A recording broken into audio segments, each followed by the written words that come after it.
Hello and welcome to the second set of quarterfinals here at Pro Tour Guilds of Ravnica. I'm Tim Willoughby, proud to be joined by Eduardo Sajgalak, who's done some amazing hustle over from the news desk here so that we can bring you just a little bit more magic. And, well, I hope you like one-drops, I hope you like white cards, because we have plenty of them for you as we move from 8 players down to 4 here in our second set of quarterfinals. Let's head down to our feature match area as 8 becomes 4.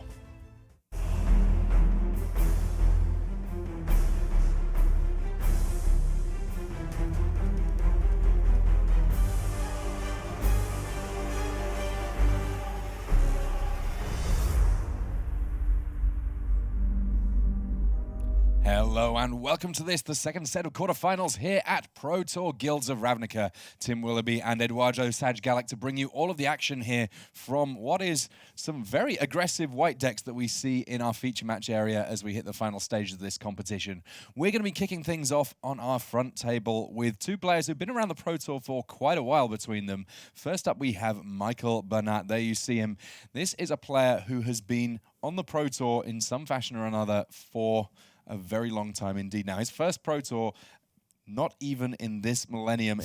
In the 90s, he was on the Pro Tour, and he makes it to about 1 Pro Tour a year, but this is very much Michael Burnett's best ever finish, the Grand Prix Vegas champion here, ready to try and do it with his white weenie deck. And on the other side of things, it's another player who knows his way around the Pro Tour, but most specifically around Pro Tour top 8s. This his 9th top 8. The fire very much still burning for Luis Scott-Vargas, trying to keep that momentum going, continue as he works towards double-digit numbers of Pro Tour top 8. It's just an absolute luminary of the game, and he's going to be on the draw here. He finished lower in the Swiss than his opponent. Michael Burnett kicking things off with the first creature of the game in Sky Marcher Aspirant. Yeah, and here you can already have seen with Luis being actually, I feel, already advantaged. Essentially, it looks like Burnett took a mulligan here, and Luis has the perfect 1-2 free punch of Healer's Hawk, Johnny Pridemate, and Benelish Marshall. So just from the starting hands alone, I would say here that Luis is favored. Yeah, I mean, conveniently there, Burnett does find the land that he needs on turn 2. We are very likely to see these players able to do the turn 1 1-drop, turn 2 a couple more 1-drops in many cases, simply due to the fact that there are so many 1-drops in these white weenie decks. But one card that does set apart Luis Scott-Vargas' build, the Channel Fireball version of white here, is this Johnny's Pridemate, already getting 1+1/+1 counter thanks to the life gain on Healer's Hawk. It's not going to take too long before it's just bigger than anything that Michael Burnett can put on the battlefield. Yeah, exactly. And just being able to grow that Pridemate makes it harder for Michael to attack. The aspirants will take a while before they get flying. It will become relevant, but then even then, Healer's Hawk will still have done its damage. And a card you've seen in other matches, Adanto Vanguard, be extremely powerful. Much worse in creature matchups like this, since paying the life has a real cost, and it's a very poor blocker. Benelish Marshall potentially coming along here from Scott-Vargas on the very 3rd turn.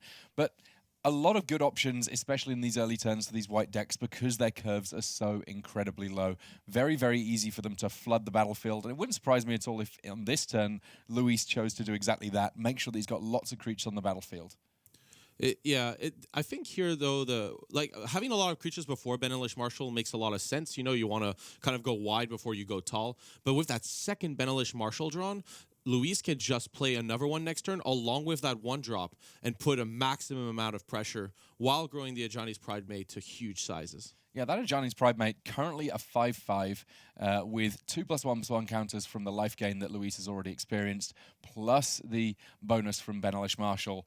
And at some point, that Pridemate becomes big enough that it's trading for more than 1 creature, if it's even possible for Michael to get a reasonable block.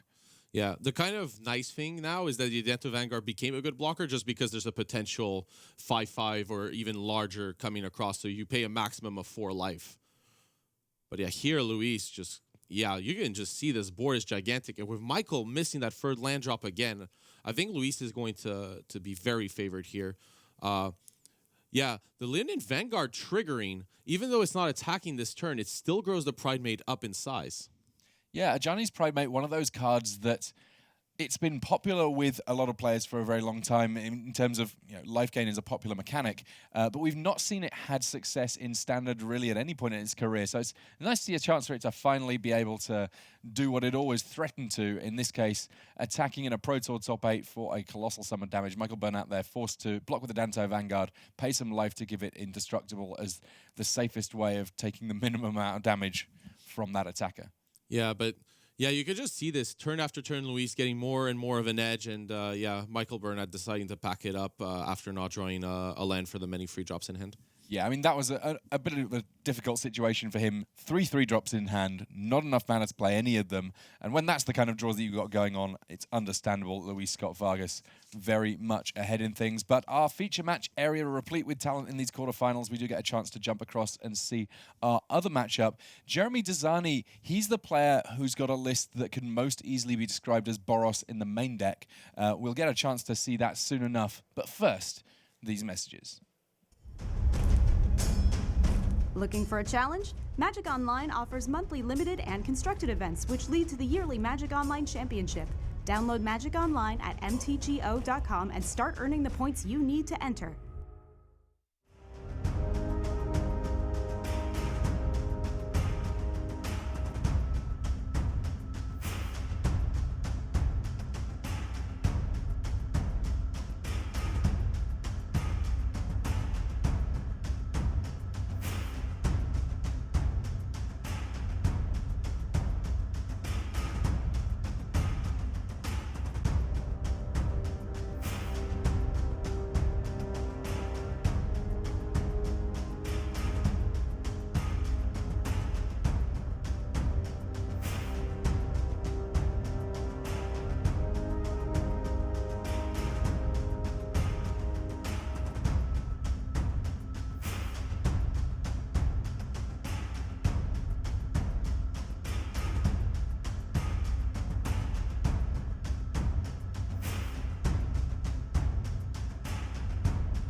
Hello and welcome back to this, our quarterfinals here at Pro Tour Guilds of Ravnica. I'm Tim Willoughby, joined by Eduardo Sajgalek, and we get a chance to jump across to our match on the back table.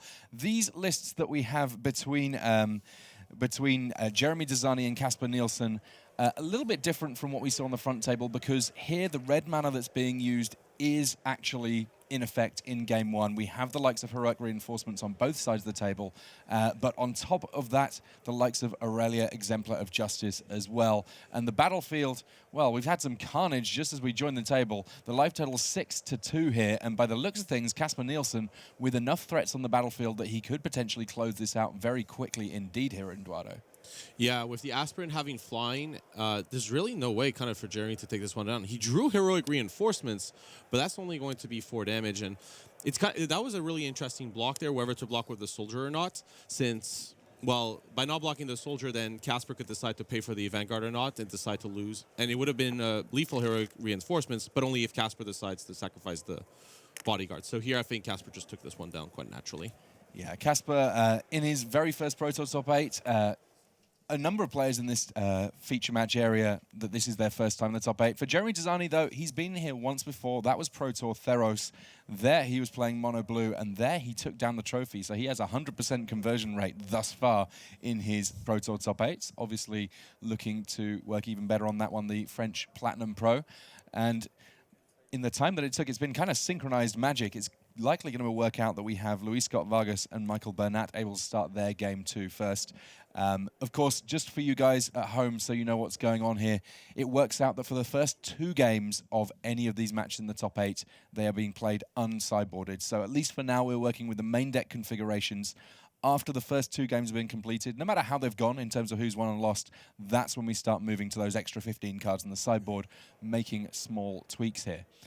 So for Burnett, he was the person that finished higher in the Swiss, so he was on the play in game 1. That advantage ultimately taken away by the fact that he was on a mulligan. How big an advantage do you think being on the play is in this sort of matchup, Eduardo? Game 1, it's actually quite huge. The different sideboard configurations might change that, or when you're on the draw and you start having something like Baffling End for Benelish Marshall, then you can defend yourself against the more powerful draws. But on the play, this matchup is really about taking the board, and you can kind of see Venerated Loxodon.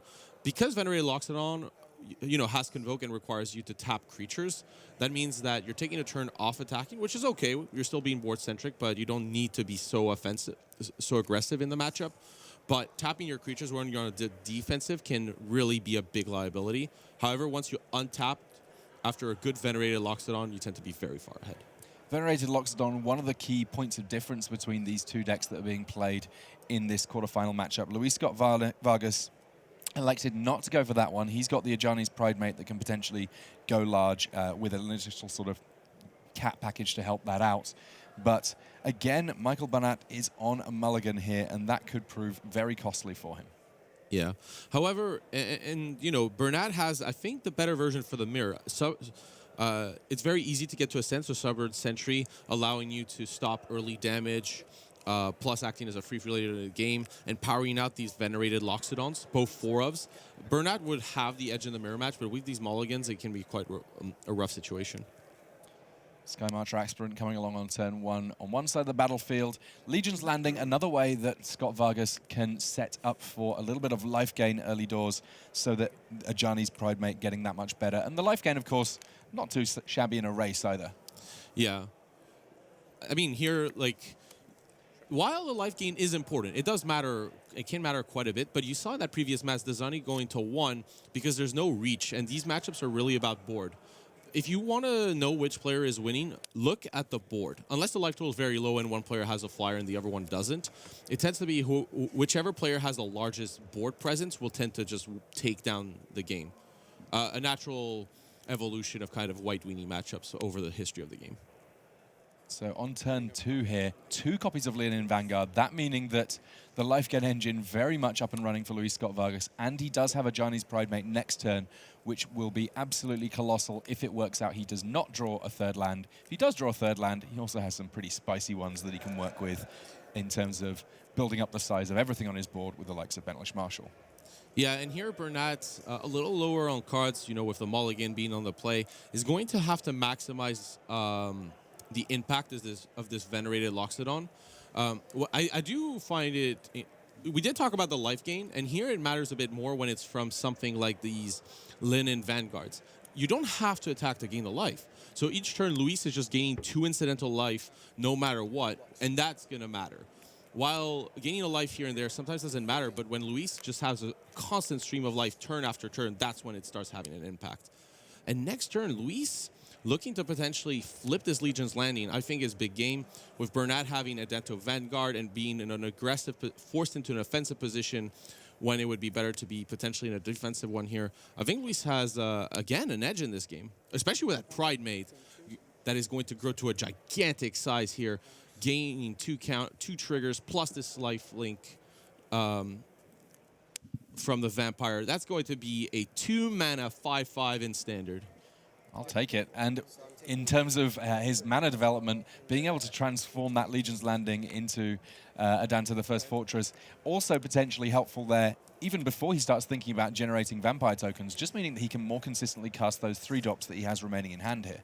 Yeah, and the way the mana base of these white decks are built, they tend to have a few less lands than you would like, but, Legion's Landing, acting as both a 1-drop and a land, is a very powerful dual effect, allowing you, and that's why you see kind of these decks with many 4-drops like Heroic Reinforcements, Aurelia, Exemplar of Justice, not playing as many lands as you'd want with 4 drops, but when you transform into Dent of the Force Fort, that gets a lot easier. Yeah, it's something that I'm always excited when I find a deck that I get to get away with having around 20 or so lands in my deck. And actually, this standard has got a bunch of them between these white decks and some of the red-blue lists with a lot of card drawing. But Burnett here, not very many cards left in hand. A pretty full grip still for Luis Scott-Vargas, in spite of the fact that the board more or less at parity, maybe even a little ahead for Luis here. Yeah, here, Conclave Tribunal getting rid of the Pride Mate is important, but the life gain from these Vanguards is just incidental, and with Benelish Marshals, well, Benelish Marshal plus History of Benalia, I think Luis is still ahead, but that Conclave Tribunal off the top, very important to deal with Ajani's Pride Mate and deal pressure, because that's what, at this stage of the game, this is what Michael Burnett has to do. Yeah, the life total is just about even right now, but Luis will be able to fire back with some more threats this very next turn. The Channel Fireball, nominal team captain, I would say, in terms of where he sits on things. I mean, certainly for this Pro Tour, he is the member of Team Channel Fireball that has made it into the top 8 and is looking to give that entire team a fantastic leg up in the team series with a great finish here. Yeah, definitely. I mean, they're always near some of the best players in the game. You know, both Paulo Vitor Damo de Rosas has more Pro Tour top 8s than Luis Scott-Vargas somehow. Not, you know, I mean, 9 is an absurd number, let alone 11, 10 plus. Like, I know Paulo has more than 10. I just lose count, right? Like, I can't keep track. But here, I can't keep track of the fact that Luis is racing, gaining life, and potentially making Michael Burnett's situation quite difficult, since these Vanguards want to attack, but I think that just this incidental life gain over the course of the game has allowed Luis to be able to be in an offensive position. I have seen roughly 8 life gained, and the difference between 12 and 4 here would be really key. It's a difference between, well, I can afford to take the damage and I'm forced to block, which against the Dento Vanguard, if you can take the damage, that's a good way to negate the use of that card. These Venerated Loxodon, a bit of a sort of tension here in terms of how many creatures that you tap in order to convoke it out. Obviously, those creatures getting +1/+1 counters, pretty big, but shield's a little bit down here for Michael, as he's left just with the Aspirant and the Venerated Loxodon left on blocks. Like Luis does additionally have copies of Conclave Tribunal, admittedly not quite as many as there are in Michael's deck. And if he finds them at the right moment, then it's not too difficult to imagine him completely clearing a path here. Yeah, Benelish Marshal also works against the Aspirant. The Venerated Loxodon as a 4/4 body is kind of a roadblock. But yeah, as you mentioned, a Conclave Tribunal would be pretty big game here. Another copy of Ajani's Pride Mate. So little work needed to turn that 2-drop into a colossal offensive threat here. And Luis offering Michael, well, to munch on and trade with 2 of these creatures here, except for that Pride of Conquerors, and if you count it up, there's 10 permanents in play. That's going to be +2/+2, eating the locks, trading with the Loxodon, eating the Aspirant, and still dealing damage in the process. And if Michael Burnett decides to not block 2 creatures here, which Michael would be incentivized to do anyways, then Michael would just lose the game on the spot. But I think we're going to see Michael block 2 creatures here, kind of forced to in a way. Yeah, doing the best that he can, taking a knight off the battlefield before History of Benalia going big, but we have got the City's Blessing, I believe. This means it's +2/+2 provided by Pride of Conquerors, and at that point, Michael Burnett losing some of his key threats on the board, down to 8 life, down to 4 life, excuse me, and this means that those Adanto Vanguards now, they only have 1 extra line of text, which is that they get +2 power when attacking. So, I mean, attacking as 4/2s is lovely, but right now, 4 damage is not going to be enough that Luis Scott-Vargas is going to be too worried. And he's got gigantic creatures to block if he really decided that that was a priority. Right, those Linen Vanguards have done a lot of work.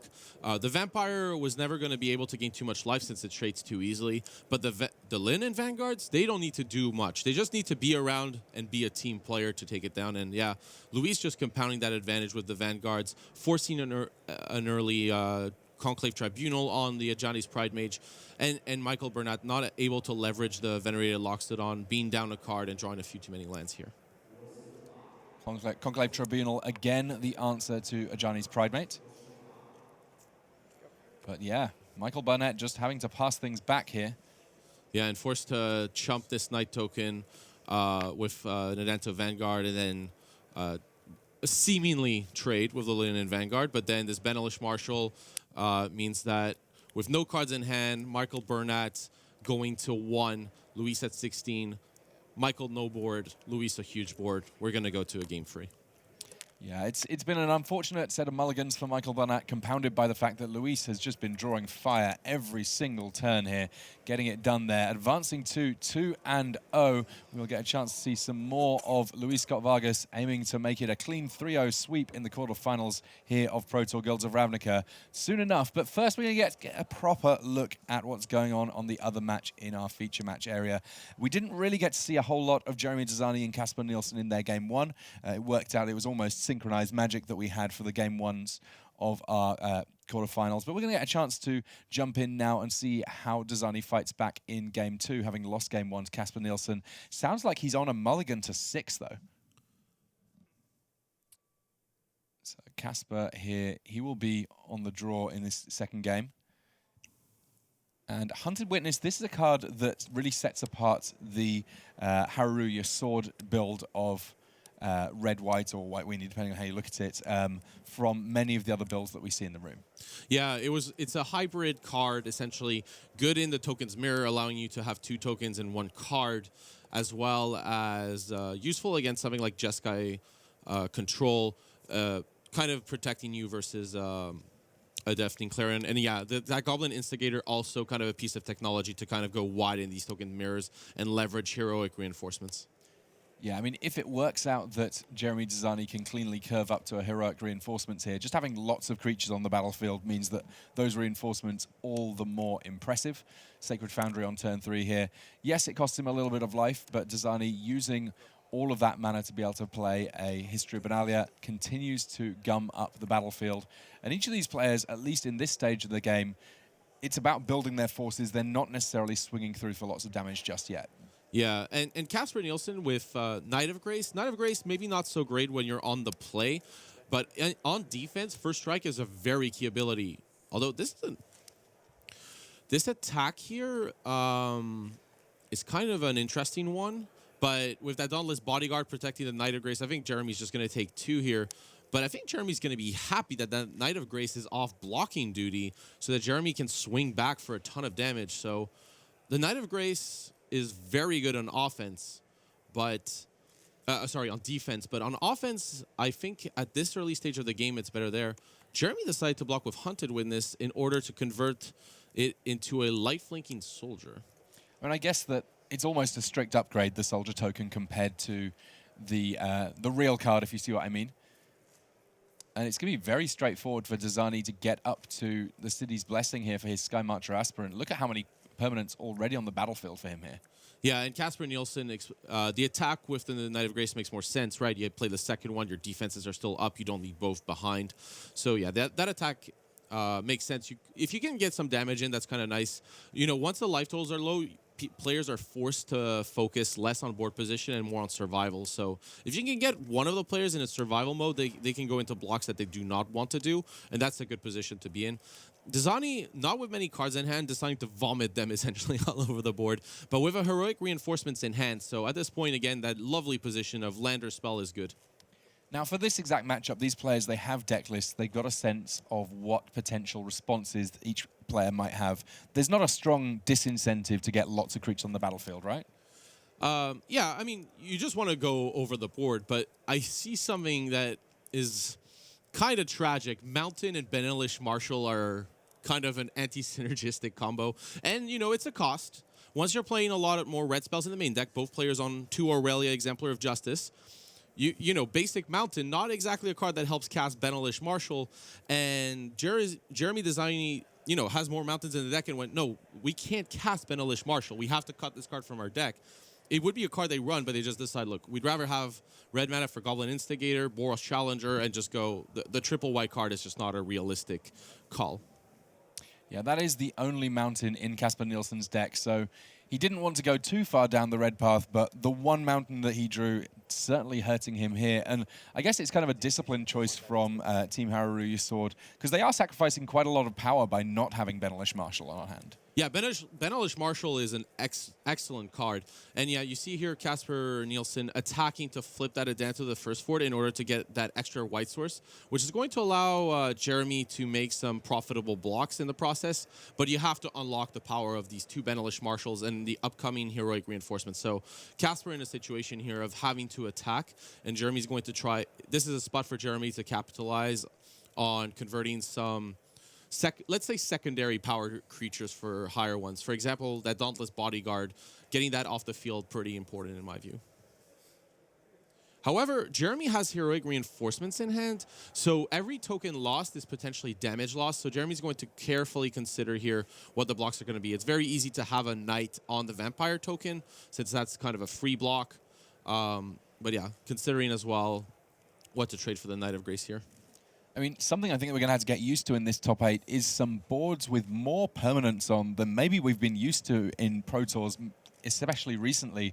And blocking decisions very, very important. Sort of identifying your role within the race, because it's not necessarily always obvious. Right now, Kasper Nielsen, he's done his big attack in order to flip his Legion's Landing, so he now has 4 mana. But right now, look at the board state for Jérémy Dezani following those attacks. Yes, Kasper's been able to get down a Benelish Marshall, but there are some gigantic attacks potentially coming from Dezani this very next turn. Yeah, especially with that history of Benalia, kind of going to the third chapter, making those knights huge. And now you can see, but that Knight of Grace, it's a free with Benelish Marshall, and you can see how Kasper Nielsen could come back. Dezani with free lands in play can't cast either Aurelia Exemplar of Justice or Heroic Reinforcements, either of which would have been very powerful this turn. And yeah, I mean, Jérémy could decide to send in the team in order to deal a lot of damage. Sure, you lose a knight, but you deal a ton of damage. You flip that Adana to the first fort, and you're able to cast Aurelia Exemplar of Justice post-combat. So once you start attacking with one knight, it starts being much more interesting to attack with more. So I think we're going to see Jérémy here swinging with the whole team, playing Aurelia Exemplar of Justice next turn, and Heroic Reinforcements. Jérémy the aggressor in this matchup. And deciding, though, to go for a partial attack, maybe to not have one of the tokens eaten by Benelish Marshall. Yeah, valuing them for that Heroic Reinforcements turn in the future. Of course, the Sky Marcher Aspirant with the City's Blessing, able to attack in completely for free. It was just a matter of what the additional attacker was going to be, and here is the follow-up Aurelia Exemplar of Justice. A very, very potent mythic, and one of the reasons for sort of slight differences in naming conventions here. Boros aggro for Jérémy Dezani. He's the list that has the most pure Boros cards. In addition to Aurelia Exemplar of Justice, he also has a couple more clearly Boros additions to his deck. He is working with a couple of Boros Challengers as well. Yeah, Boros Challenger is a good 2-drop, but these decks would run it, but you just need more red sources. So Benelish Marshall doesn't really combine with Boros Challenger. It's not really possible to kind of get both in the same deck realistically. By the way, also that attack by Jérémy Dezani, Jérémy is aware of Heroic Reinforcements, and that attack was likely just a respect for the fact that Kasper could have the card and just win the game on the spot with it. Jérémy going, you know what, I can't, Heroic Reinforcements would beat me, and Jérémy probably feels a little ahead here, but yeah, just doesn't want to straight up lose to Heroic Reinforcements. And just these 2 knights attacking in here for Kasper Nielsen right now.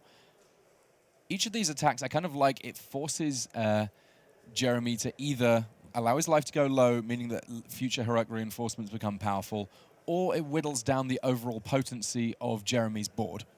Yeah. Aurelia Exemplar of Justice being 5 toughness is extremely relevant here. Being able to block a Knight of Grace for free, essentially. And Jérémy considering here a potential additional block, although I think Jérémy's just going to end up taking free here. And then the question Jérémy's looking at here is not so much this block. I think Jérémy's also considering Heroic Reinforcements next turn.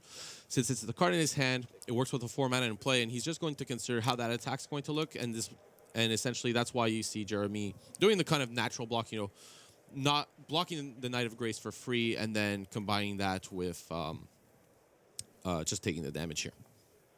All right, so Heroic Reinforcements, both of these players, each individually trying to maneuver things around, set up to be able to cast this powerful uncommon, creating 2 additional soldier tokens, giving the entire team +1/+1. It means that either player overcommitting to any combat step can be very scary indeed. Yeah, but Jérémy here, I think, has the edge just because of those flyers. with Kasper Nielsen not having access to any flying blockers, Aurelia, Exemplar of Justice, and Sky Marcher Aspirant are already 7 damage. They have 4 power. Aurelia gives +2 attack onto itself, and then that gives a +1/+1 counter to Sky Marcher Aspirant with the Mentor, and that's 7 damage, 2 turns, we get there. And yeah, that's what Jérémy's looking at, is also, Jérémy's just considering here whether a heroic reinforcements attack makes sense on top. But I think here the conclusion that Jérémy's likely to come to with this many blockers is potentially to not cast heroic reinforcements here, since that would make Jérémy cut. Well, might cast it to get the tokens, but an all-out attack here, Jérémy's just considering if Kasper, how many permanents Kasper might lose in the process, since killing a knight has use. But the pump effect here being very critical for this Aurelia and Aspirant. And yeah, Jérémy just considering as well what the block would look like, but going, you know what? This is going to be enough to force Kasper to block on both the Dauntless Bodyguard and the Knight, and that's going to mean that a heroic reinforcements back wouldn't end the game. So there's 9 damage coming through in the air. That much is easy. Then we have the fracas going on the ground, and this is where things get a little bit more complicated. Actually, that might be lethal. That was 9 damage in the air plus 6. Yeah, Jérémy just counting it up, it was lethal damage. All right. Yeah, I missed 2 damage from one of the tokens there. But yeah, Jérémy counting the math, and yeah, it was a lethal attack here. So Dezani squaring things up there as those players move to their sideboards. After the first 2 games of our quarterfinals, that's when sideboarded magic starts to become a factor, and that's exactly what we're going to see now as we move to our game 3 between Michael Burnett and Luis Scott-Vargas. Burnett very much on the back foot here. He's dropped the first 2 games to the Hall of Famer, and each of these players will now be looking to their sideboards, and this is where, for the white decks, adding red cards becomes a potential factor. Yeah, and it's definitely going to be more important for Luis here. The 2 Aurelia Exemplar of Justice, very potent in a matchup like this. Both players kind of have one instant that makes me smile, though. On Burnett's side, that's the 1 make a stand. Great if you get into any combat situation, allowing you to convert your board, essentially to gain board advantage. Luis went a little more for settling the wreckage here. Settling the wreckage, it's an interesting one. It's something that on the team they were talking about the merits of Baffling End versus Settle the Wreckage, and he's the only person on Channel Fireball that had the one of Settle the Wreckage. And part of what they were thinking was kind of a team tactics thing.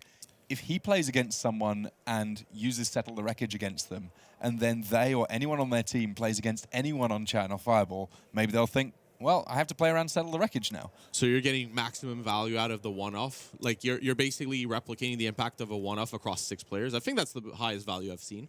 Yeah, it's high-level play, but it's certainly working out. So turn 1, we get Legion's Landing. Turn 2, Ajani's Pride Mate immediately getting a token. But on the other side of things, that is a lot of 2-1s for 1 that at some point may find themselves going to the sky. Michael Burnett already halfway towards the City's Blessing, as on turn 2 he is able to play out 2 additional threats. Yeah, Michael Burnett here would love a Venerated Loxodon. Not really an attack available into the free. You could Conclave Tribunal it, but that still takes the turn off. So a Venerated Loxodon here would be a huge game. Making these Sky Marcher aspirants move towards free 2. And once we get the flyers, this Legion's Landing's 2 permanents, we are just 3 permanents away from ascending. And, you know, that's just playing lands and spells. Yeah, so many 1-drops in these white aggro lists. It's just worked out that this is a format where going wide, the quality of the 1-drops is good enough that you can really get things going, and a lot of big payoffs for having a lot of permanents in play. Yeah, and Michael Burnett here, I believe with Conclave Tribunal in hand, deciding whether to keep it for a potential more powerful 4-drop, but going, you know what, I want to get rid of this Ajani's Pride Mate. It might be less of a problem on turn 2, but yeah. And here also, Michael deciding to go not to race. Michael could have paid 2 life for the Sacred Foundry and attacked for 2, but deciding not to do so here. So for Luis here, it's Operation Rebuild after he saw his first set of attacks thwarted, his Ajani's Pride Mate taken away. A very big card for him in sideboard, though. We talked about the one-off Settle the Wreckage. Could potentially be absolutely colossal here, as Michael Burnett doing a great job of building a good wide board. But Michael's not going to get so much use out of lots of land unless he draws into an Experimental Frenzy. That's fair. Experimental Frenzy is a card that you usually want in post-board games. In this matchup, you may not board the full amount. I'm actually curious to know how many they might have boarded in. It's usually a card you want against kind of mid-range decks or control to gain an edge. But these decks do want to curve out, so Experimental Frenzy in hand can be a dead card.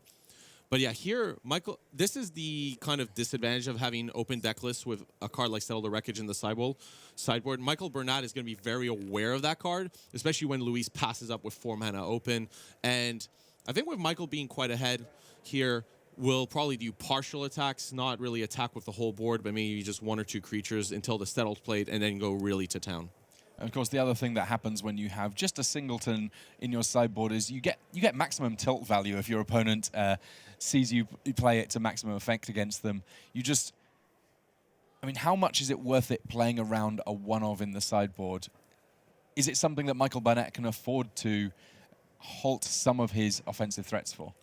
It just depends on how ahead Michael feels. Sometimes your position is, well, I believe they don't have it in this position, or they might have it, and it's quite likely, but I don't really have a choice. And in those, you run into it.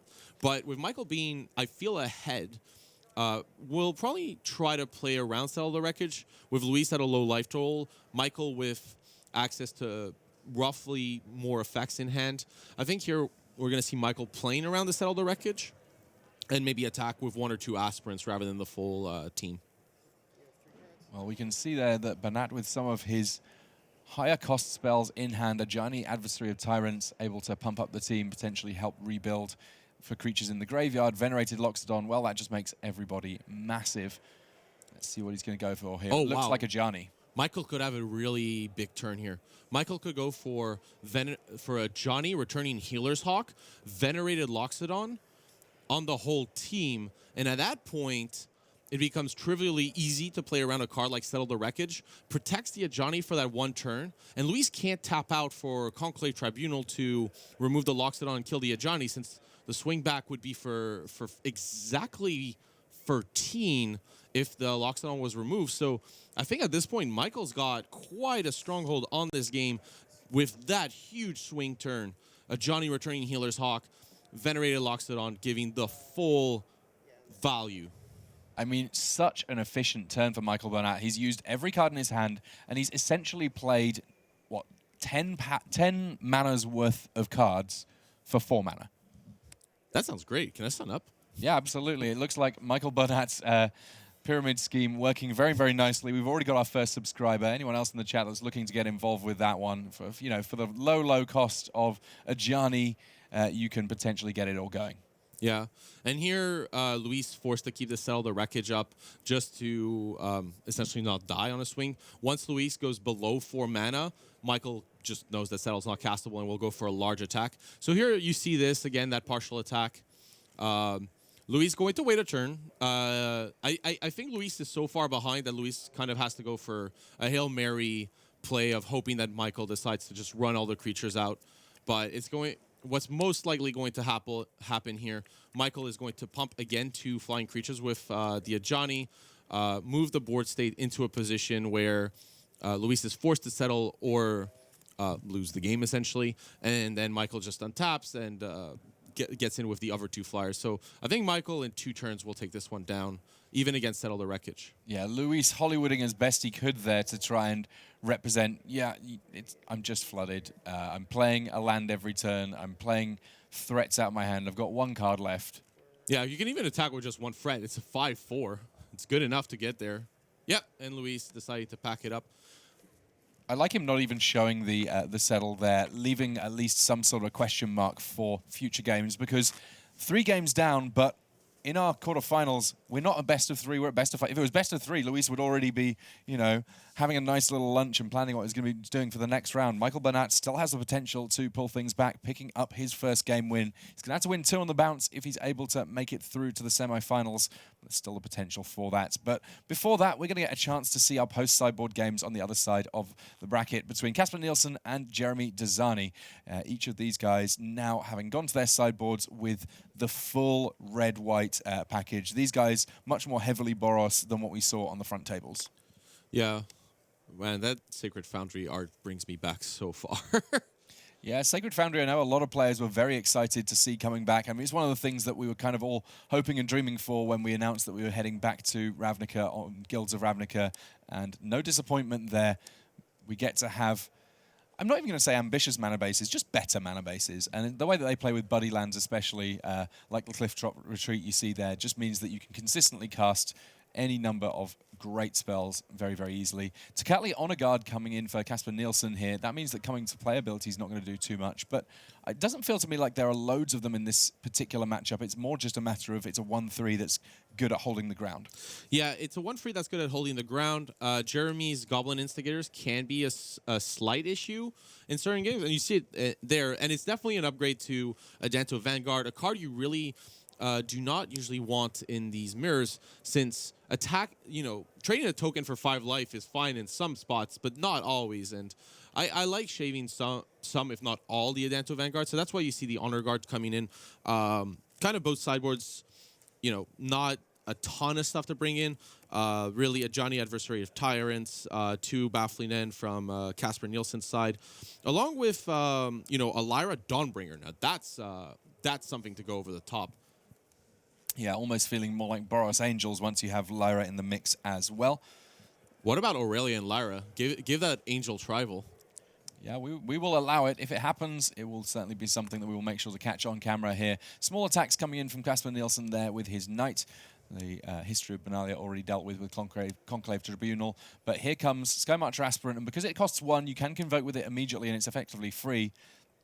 I found that sequence really interesting, by the way. Just I wanted to point out that Jérémy valued so much that second Knight and the boost that he was willing to Conclave Tribunal a History of Benalia, knowing full well that Kasper Nielsen could Conclave back and get an extra Knight. So that was a risk taking by Jérémy, but with the missed land drop, Jérémy probably going, you know what, I need Kasper's board to be empty in order to attack with free creatures and transform this Legion's Landing. Taking a risky play, and it just didn't pan out here. Kasper able to respond with his own Conclave Tribunal and get an extra token in the process.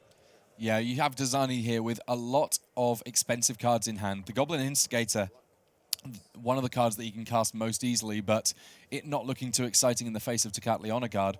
Big attacks here, not really achieving a great deal beyond transforming the Adanto First Fort. So yeah, it's fair. And yeah, and here, essentially, this looks like kind of a chump attack in a way, right? A bit of damage, the Skymarcher Aspirant. But think about it this way. The Skymarcher Aspirant essentially becoming a Super Plains. But yeah, this is, whoa. That Heroic Reinforcements giving haste to the Knight that just came into play. Yeah, the History of Benalia is obviously in its 2nd chapter. Already having read the first one 2 times, we're not going to read it a 3rd time, Yeah, I mean, that first chapter now, I tried to read the first chapter of Lord of the Rings too much, and at some point it's just, we understand it, there's a big party. We want to move on. So probably we're going to move the history. The history's already moved to the 2nd chapter. But yeah, Heroic Reinforcements giving +1/+1 and haste to the Knight that just came into play. This is a big attack from Kasper Nielsen and is going to force Jérémy Dezani into a very undesirable position of having to potentially block not for board presence, but for life totals. And that's never where you want to be in one of these mirrors. And you can see Jérémy just shaking his head and understanding that position. Jérémy, quite a difficult person to read out of players on the Pro Tour. And there are some people who I'd say have a very strong poker face. They don't give anything away. Jérémy, that's not how I would characterize how he looks at the table. But I would say that in almost every situation, winning or losing, he looks a little bit uncomfortable in a large amount of matches. Because he's always thinking about how he could lose the game. And that means that because he's so consistently showing that same face, even in this situation where he is genuinely very disadvantaged, in some respects, he doesn't look that much different to even if he was winning the game.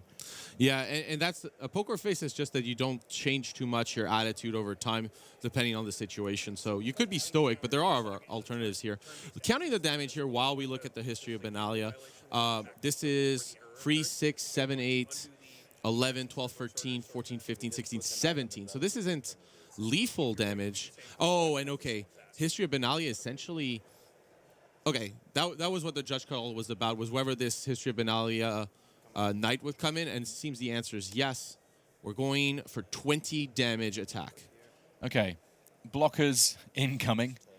I say blocker, because that's all that Jérémy has left in the tank in terms of stopping some damage here. Yeah, and Jérémy's forced to block here. I believe this is 20. This is 9, 13, 15. Yeah, this is 20 damage. Jérémy forced to block, and I just don't see a way out here. This is so many permanents on Kasper's side. Jérémy's at 1, can't swing back. Yeah, the fact that all of the knights that Kasper had in play having vigilance means that even that gigantic swing from Kasper, he was still left with blockers, and Jérémy Dezani scoops up his cards. He is down 2 games to 1 and will have to piece together a win with 2 games on the bounce here as we work our way through this second set of quarterfinals. We've already seen our first set of quarterfinalists confirmed, but we're going to continue to figure out who they will be facing soon enough. It's Luis Scott-Vargas and Michael Burnett that we are now moving back to.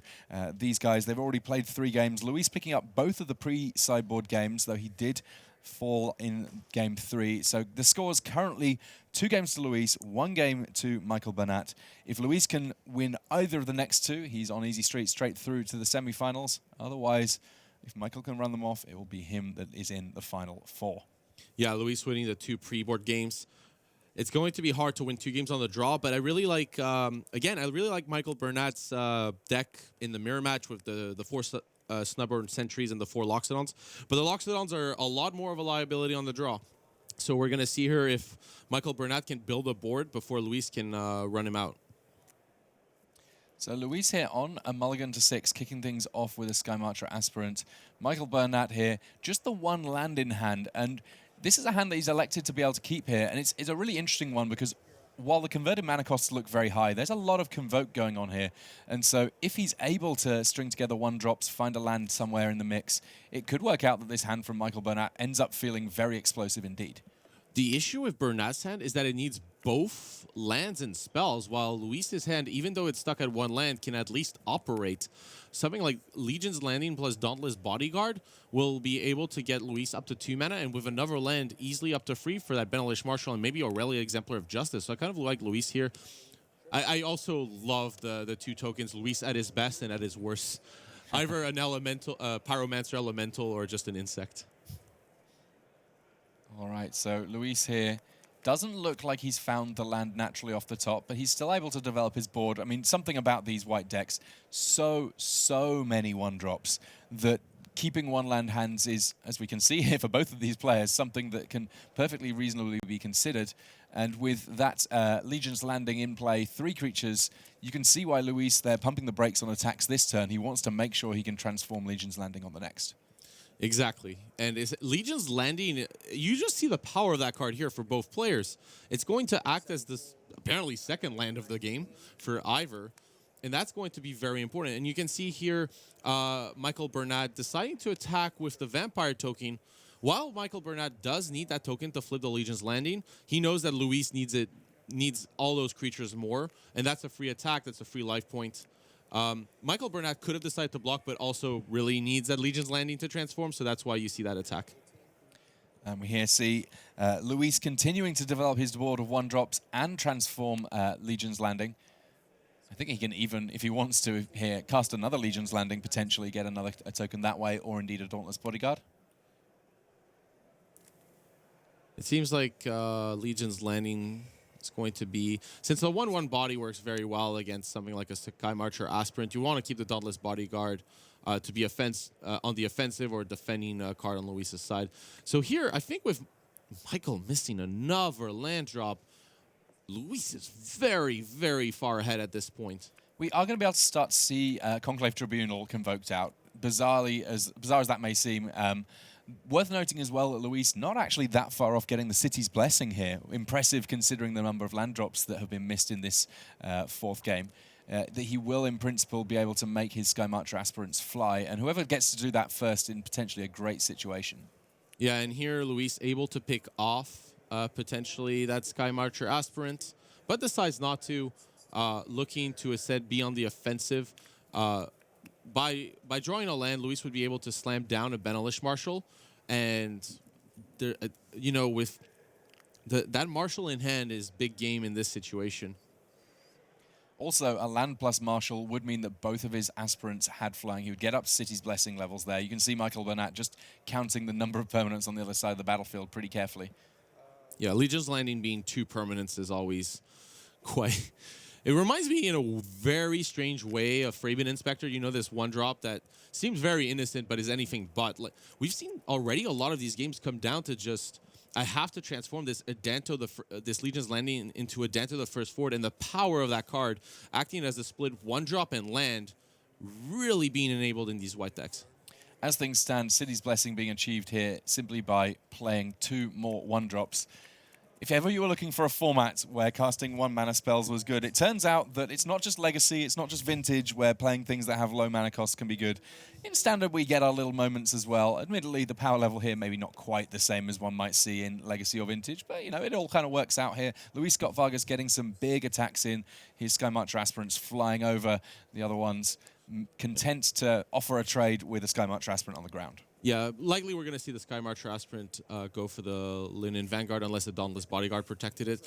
But here, you made an excellent point, Tim. It's been, I think, 6 years since since I've seen a standard format be so defined by 1-drops.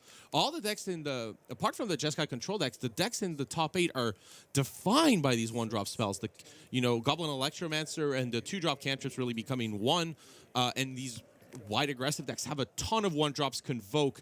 It's just so much. It's been years since I've seen this, actually. The standard format really defined by these cheap spells, and you can see Burnett flooding with all these expensive payoffs in hand and not enough enablers at the start. And I think Luis is going to take this one down with this aggressive stance. Oh, there's finally another Plains for Michael Burnett. And he's got these Conclave Tribunals, but it's not as if there's any one card on Luis's side of the battlefield that's especially scary. It's more just a matter of that he's the one with critical mass of creatures. And while Michael Burnett could get down a Venerated Lockstone if he so chooses in order to have a somewhat more sizable force, doing so would mean shields fully down, and I'm pretty sure that he can't afford to do that.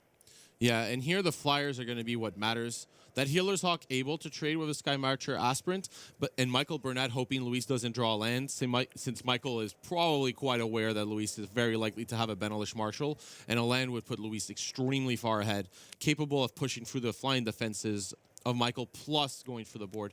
But a Leonin Vanguard gives Michael some breathing room here. And now Luis has to consider this attack. Luis could attack here with the aspirants and the Healer's Hawk, but the Healer's Hawk would be able to trade for the aspirant. And Luis deciding to go for it, understanding that this pressure has to be dealt, and wanting to remove permanence on Michael's side before the aspirant on Michael's side gives a send. And the City's Blessing. Luis's life total here, pretty much unassailed. He's gradually gained a little bit here and there, lost a little bit, but not enough to worry about. Meanwhile, Michael Burnett, working on 8 points of life, does not have very much wiggle room whatsoever here. Desperately looking for lands because he has so many of the more expensive threats already on the battlefield. Yeah, and Burnett drawing that land last turn, and now a Sacred Foundry. Burnett is going to be finally able to unlock the power of the spells in hand. And as long as Burnett can deal with these flyers, which isn't trivial in a position like this, but this is going to be a difficult game for Michael to navigate. But with Luis missing the land drops, this game has come back to being quite close. Luis seemed to be able to just take it down, but without drawing a land for that Benelish Marshal, it's been a lot more difficult. To be clear here, Luis has drawn a sum total of 1 Plains over the course of this entire game and has been crushing thus far. Obviously aided a little bit by Legion's Landing, doing a reasonable impression of a land a large proportion of the time. But Michael Burnett here, he does have the opportunity to start fighting back. Look at all of these knights. I love that there's the stained glass nights. If I've done nothing else this Pro Tour but contribute to make sure we have stained glass nights on the field to match the histories of Benalia, I'll be a happy camper. Well, you know what? I think you might have done a little bit more than that, Eduardo. I'll let you have that. We have Michael Burnett there playing the Sacred Foundry tapped after hits through Benalia, so he's not going to take any additional damage that way. Clifftop retreat, getting that Benelish Marshal. Luis is definitely going to attack. You're trying to get rid of some of the knights on Michael Burnett's side before the history of Benalia's. Go to the third chapter. A big attack here. But what matters the most aren't just these ground creatures, it's these flyers. Yeah, as it stands, Burnett does have the City's Blessing, so his one Sky Marcher aspirant will be able to block one of the flyers, but Luis is going to get some damage in the air, and that means that the pressure is slightly higher for Michael to do more blocking on the ground as well. Yeah, and here Luis deciding to attack, understanding that Michael also had mana troubles, but has way more cards in hand. And Luis going, I understand that my opponent has a ton of cards in hand, and I'm not going to be able to win the long game. So here, as soon as the Benelish Marshal is unlocked, attack, hope next turn to draw land for that Aurelia, Exemplar of Justice, and somehow take this game down. But the way this has panned out, I think Michael Burnett might be able to swing it around, but it's very close. This attack is going to decimate both players' boards, and then Michael Burnett will essentially try to get that Conclave Tribunal on the Benelish Marshal. So I really want to see kind of where the dust settles after this attack. Michael Burnett would really love to kill a Leonin Vanguard by double locking with two knights. You know, 2/2/2s versus a 3/3, a really ideal block in a situation like this. But yeah, these vampires being 2/2s. The Sky Marcher aspirant on the aspirant makes absolute sense. A 2/1 flyer killing a free 2 flyer is a great trade. But after that, it gets tense. Do you block another vampire token here or not? And that's what Michael Burnett is considering here.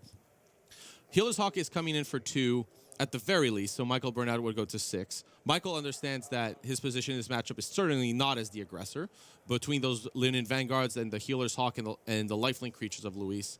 So yeah, here, it seems like the blocks here would end up with a Leonin Vanguard and a Healer's Hawk plus a Vampire token on Luis's side and that Benelish Marshal, with Michael Burnett down to just that Knight token plus another one to come next turn.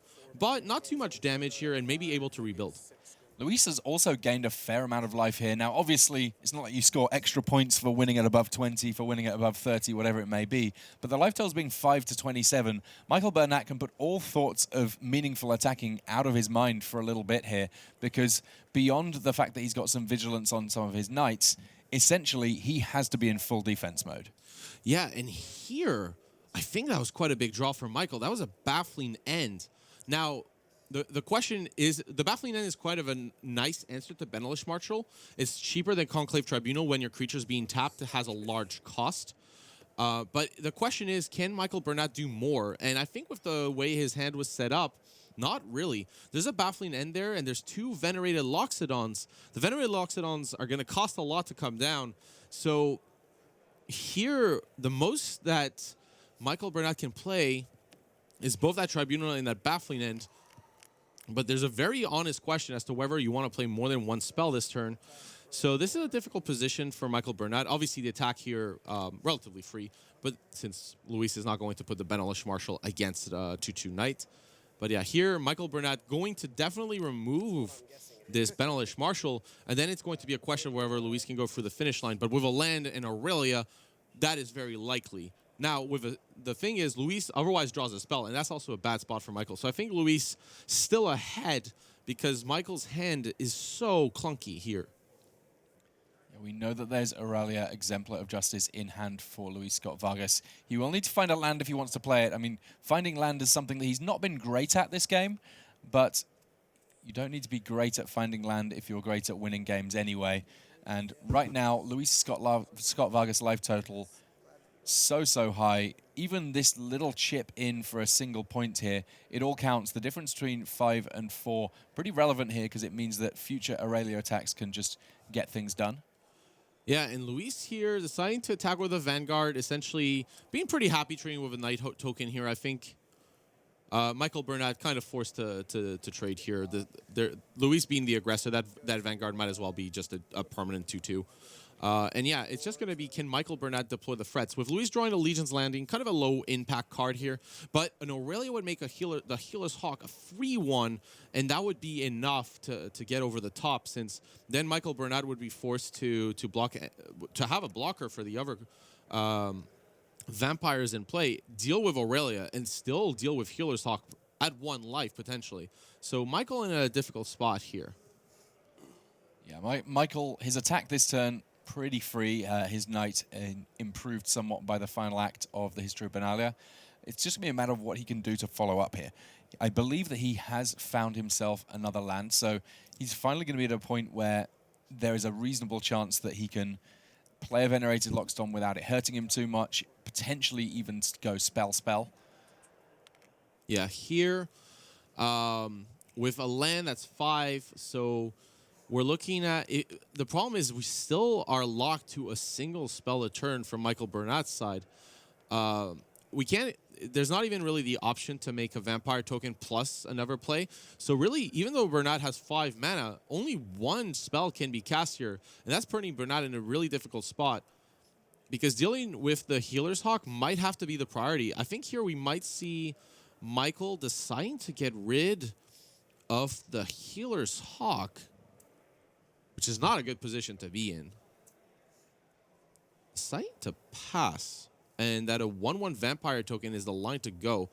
A 1/1 vampire token would allow Michael Burnett to unlock a lot of the potential of his hand, plus the lifelink could matter quite immensely here. But you can see how much Michael values this 1/1. It takes the place of any spell in Michael Burnett's hand. That's how important it is to have a 1/1 creature token. Michael is willing to just sacrifice this turn and make this vampire token. Now, Luis thus far has kept the card that he drew very, very close to the table indeed. I don't believe that we picked up on that one. We'll find out soon enough. For now, he's content to have a little bit of hidden information from all of us and leave Michael Burnett with some more difficult choices. Yeah, and here, you know, Luis obviously, it's obviously not a land, since Luis should have just slammed that in Aurelia this turn. So it's a good question as to what Luis might have drawn here. It's possible it's another 4-drop. It's also possible that Luis drew a... Actually, a 4-drop is the most likely outcome here. Any creature would have been played. A removal spell likely would have happened on the night, since the vampire going is okay, but... And like dealing essentially... But they would deal no damage, so maybe Luis drew... It's possible Luis drew either another 4-drop or a removal spell here.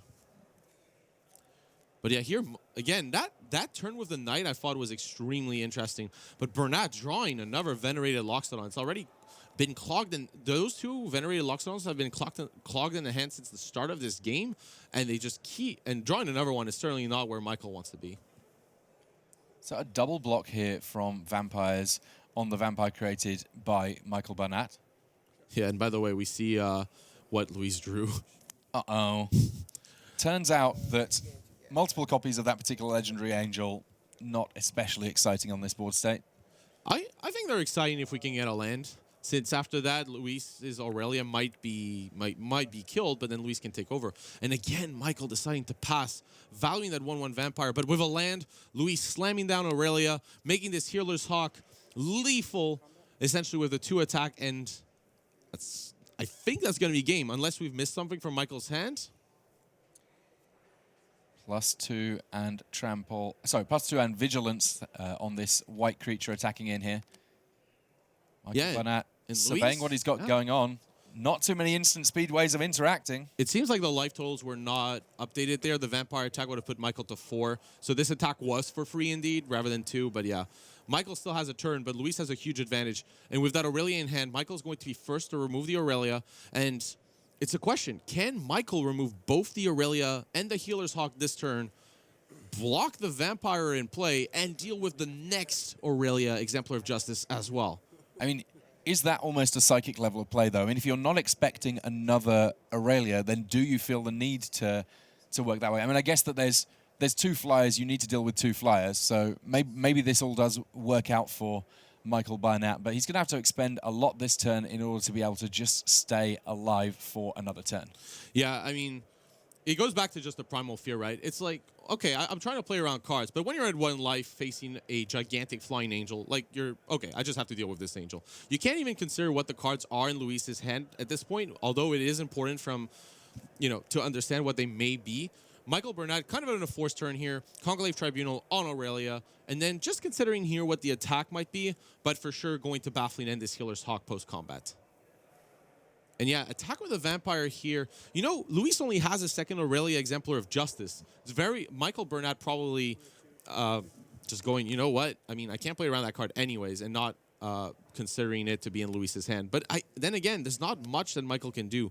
Michael might have put Luis on having to sell the Wreckage in hand, a card that wouldn't have much impact in this situation.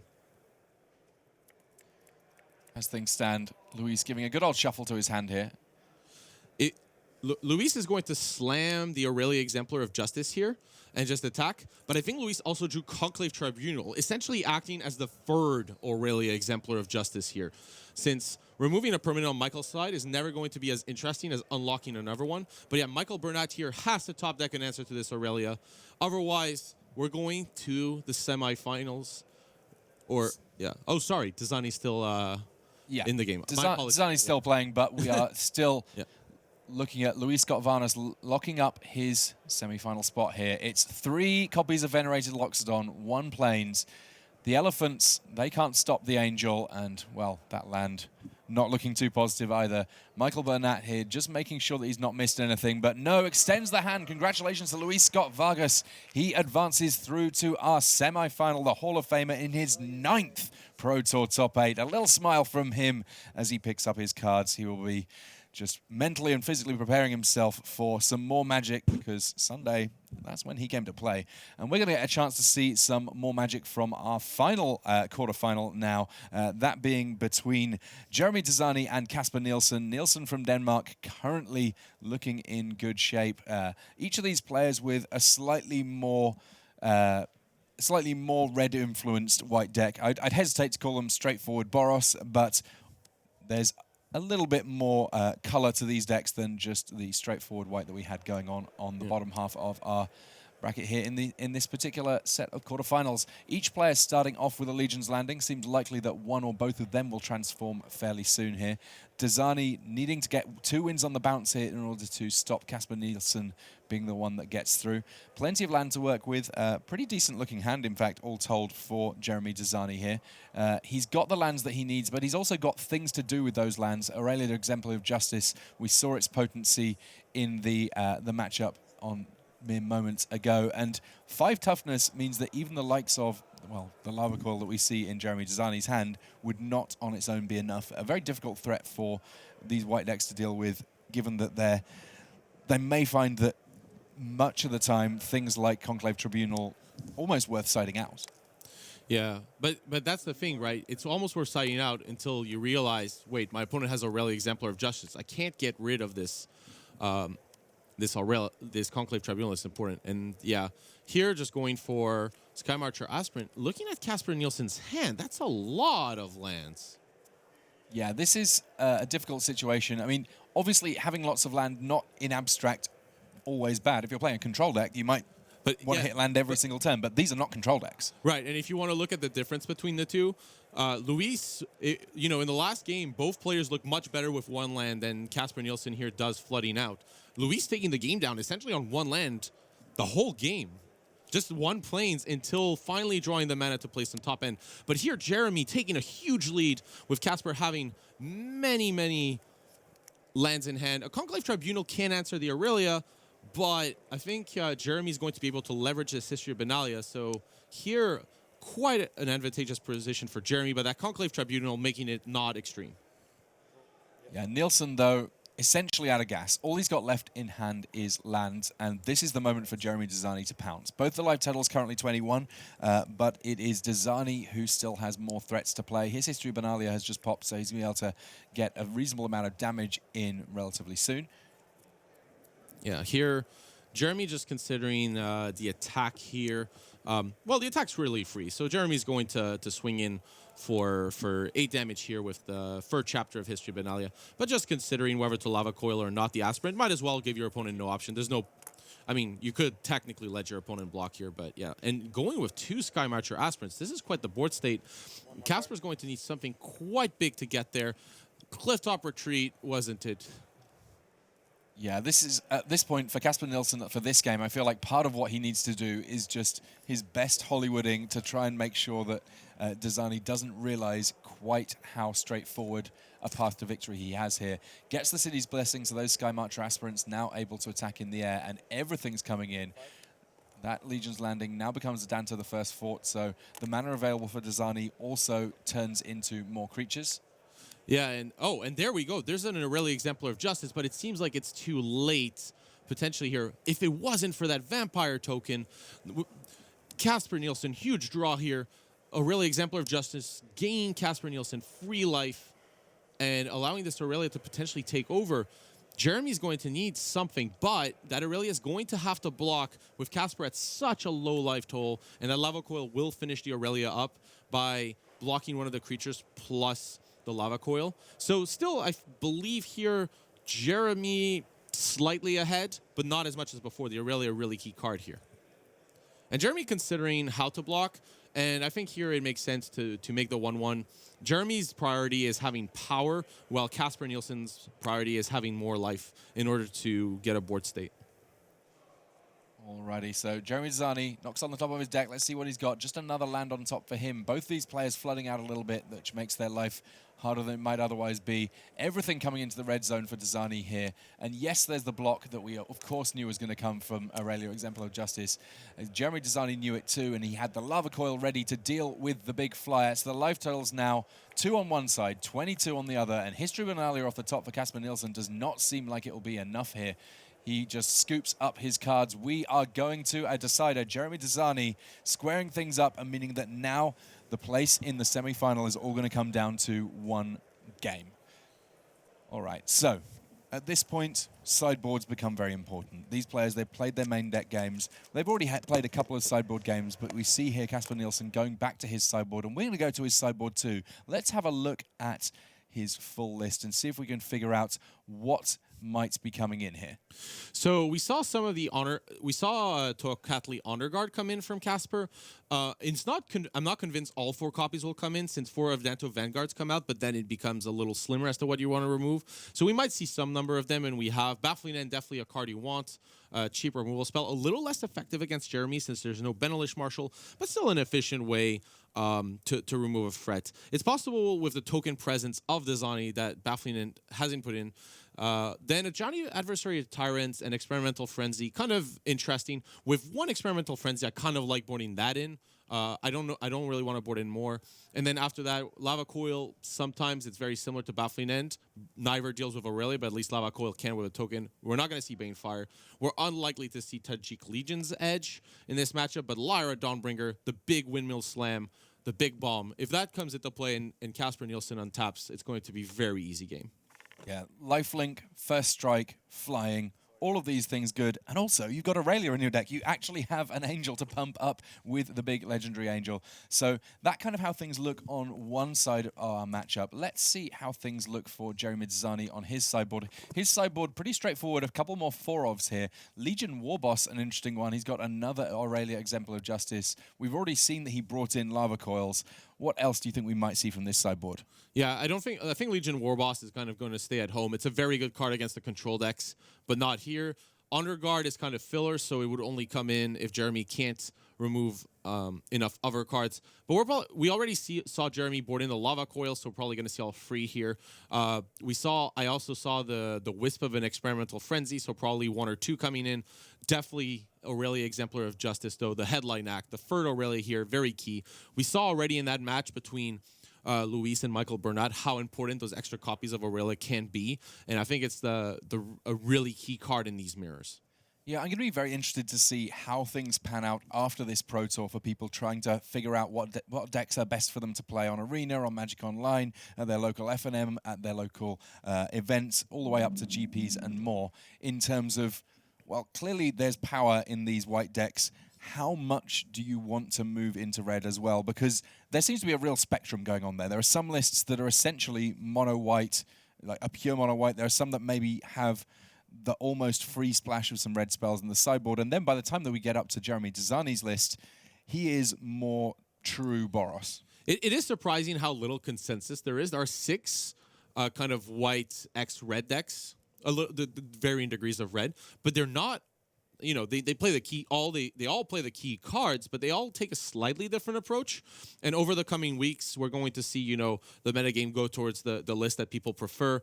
But also, for this tournament, I think most people weren't really ready for White Weenie. They had Gun for Golgari midrange. They had Gun for Jeskai. They had Gun for, is it Phoenix? Or Drakes, rather. Yes. But White Weenie then failed by the wayside. They're like, okay, well, we have all these cards. And then White Weenie's like, okay, so you had to cut on sweepers, right? That sounds great to me. Yeah, I feel like right now when we're looking at standard, it's almost like a Monet painting. From a distance, it's a beautiful, beautiful artifact. But when you get closer up, you realize that actually things are a little bit blurry. There's still a little bit sort of a lack of clarity on the last final points. And for me as a deck builder, that's actually pretty exciting. That means that there's still room for a little bit of innovation, a little bit of adjustment, and a little bit of metagaming based on what we expect to see in future events. For sure. And you're going to see, I think, over time, more things like cards like Fungal Infection, Ritual of Soot, a really key card, actually.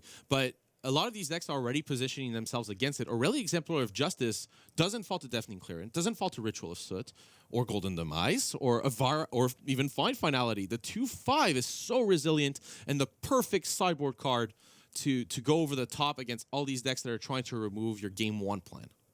Yeah, and we'll, of course, see exactly how the format shapes up in future events. A whole bunch of GPs coming up after this Pro Tour. But for now, these guys, and of course all of us here and you guys at home around the world, focusing in on one match and one match only as these players finalize their sideboarding. High stakes Magic for these guys. One person will be watching from the sidelines the rest of the day. The other one, well, they're going to have to think over lunch about exactly what they want to do to advance through past even the semi-finals onto even the finals, and someone's going to hoist a Pro Tour trophy before the end of the day.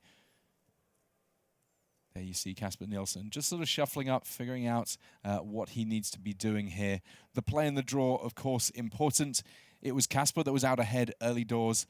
That means that because he lost that last game, he's going to be the one on the play in the decider. And there is the potential to get out to an early start in this, even though there are blockers on both sides. Getting the early hits in means that you can potentially set up for that big heroic reinforcements, get just points on the board early doors. Yeah, but the thing is, I think these players have probably shaved some heroic reinforcements. You can't really board a ton of 4-drops and keep a ton of 4-drops. But and this is really more about being on the board. Some early damage is great, but what's even better is just having a larger board presence. On average, the player that has had more creatures on their side is essentially just winning in almost every scenario. It's very rare that you're able to race or reach damage in a matchup like this. It really comes down to board presence. Looks like Dezani, a fair few lands in hand here. A little bit of interaction with the Lava Coil, and then Legion's Landing, and one creature there in the Goblin Instigator. Yeah. But yeah, here on Kasper's side, by the way, I love Kasper, the Bolt the Bird logo. Probably the winner of the design competition for logos, I guess. Yeah, and Bolt the Bird, it's been a philosophical principle since the very earliest days of Magic, and now it is also a team on our team series. Seems like Kasper Nielsen taking a mulligan to 6 here. We have seen, Wilson lose to a mulligan to 5.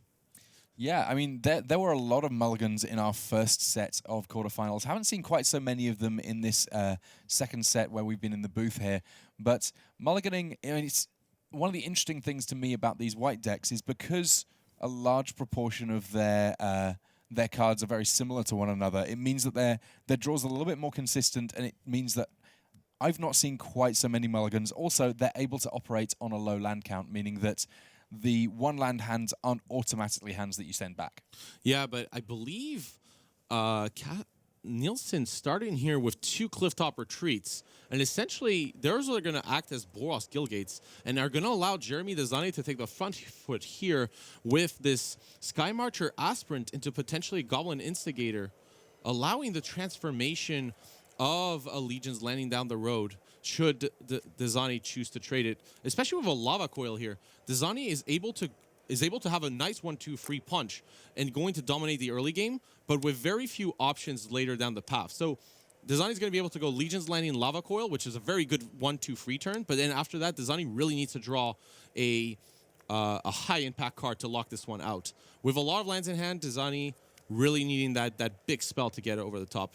I think here we're going to see Legion's Landing, land Lava Coil, attack in for 4, try to move towards that Ascend for the Sky Marcher Aspirant, and try to take the front foot before Kasper Nielsen can come back. And Kasper's hand, a little slow, but the extra Knight of Grace capable of stopping a lot of the offensive.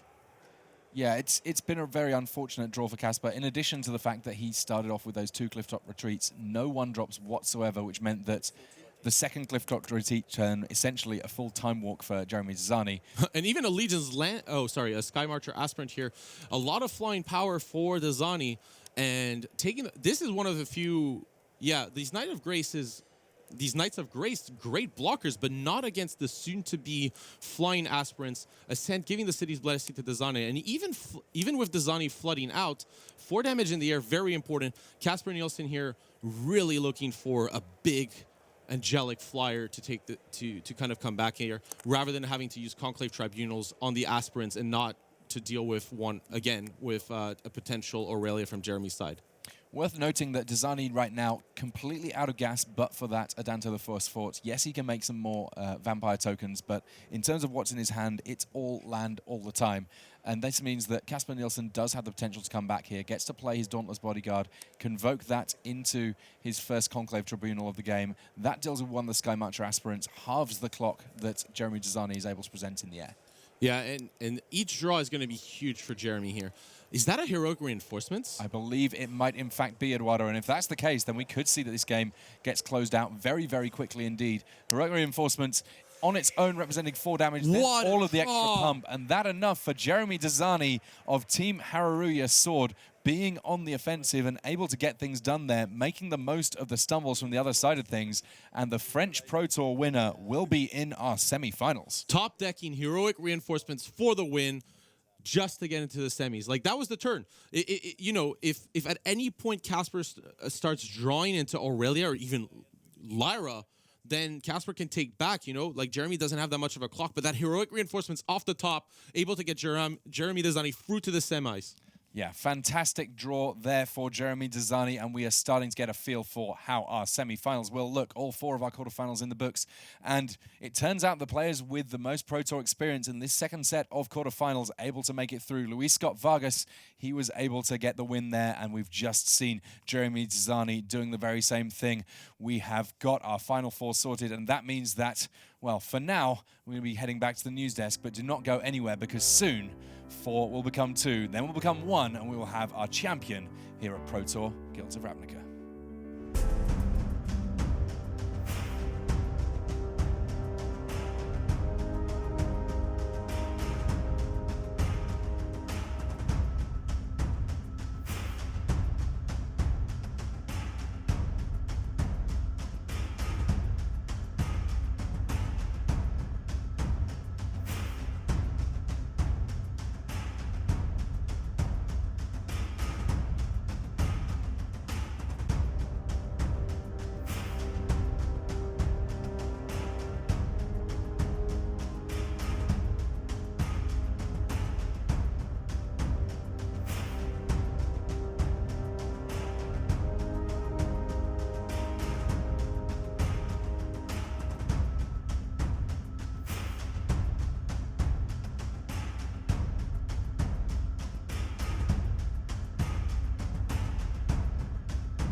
Hey everybody, welcome back to the news desk. Maria Bartholdi hanging out with you here as our players get a little bit of lunch. But first, he says Boros is his favorite guild. Sure is working out for him today. VDM is with Jérémy Dezani. Thanks, Maria. I'm here with Jérémy, Boros, Guild, Dezani. Jérémy, looking at this top 8, you would think there were aggro white decks all over the field, but there was only the third time you've played a semi-mirror match? Yeah, I play only 2 during the Swiss. I lost in future match winning in against the Singapore guy. And I draw against Burnett during the Swiss. Yeah, because basically we had no key card and only lifelink guy would trade. So at one point we were like 35 each and no board. So I was like, okay. But this is why it was long game 1, like 40 minutes. But yeah, it's the first time I win this matchup. I guess I have to say thank you to my teammate who tested tonight for me, because I told them I was not happy about the sideboard plan. I feel, with my small experience, I feel like we could do better. And they work tonight and they say, yeah, you're right, we have to change this to go. Yeah, I will not say exactly what, but yeah, they give me good advice and it works perfectly. So thank you to Shitian and other guy. Yeah, we'll get that information from him backstage, and we'll play it before his semifinal match, so as not to give anything away. Don't worry there. You're going to have to beat this deck multiple times now if you want to get through to the finals. That's really all that's left here is this deck. What's the attraction for you of playing this more Boros version versus the White Weenie version? Well, I guess it's a little more interesting after sideboard because you can remove your bad card for good one, and it's little less draw first or play first dependent. Main deck, I have to say, it's difficult to make the break, It's difficult to break, but you can still do it if opponent mulligan and have bad draw, of course, it's magic. But yeah, well, I'm excited about it, and if I'm not wrong, I think it's only white deck left in the tournament, right? Yeah, so 4 semifinalists for Boros deck. So, yeah. Well, I think we understood what's going on. All right, well, I'm going to let you get some lunch as you gear up for what's going to be a semifinal match for the ages. 2 Pro Tour champions facing off in a somewhat of a mirror match. We'll see which deck and which Pro Tour champion emerges on top. Thanks, BDM. Well, being inducted into the Magic the Gathering Pro Tour Hall of Fame is the game's highest honor. And earlier this week, Seth Manfield and Li Shitian were inducted in a very emotional ceremony. We have a special treat for you now, because settle in. For the next 25 minutes, you're going to get a chance to see that ceremony in its entirety.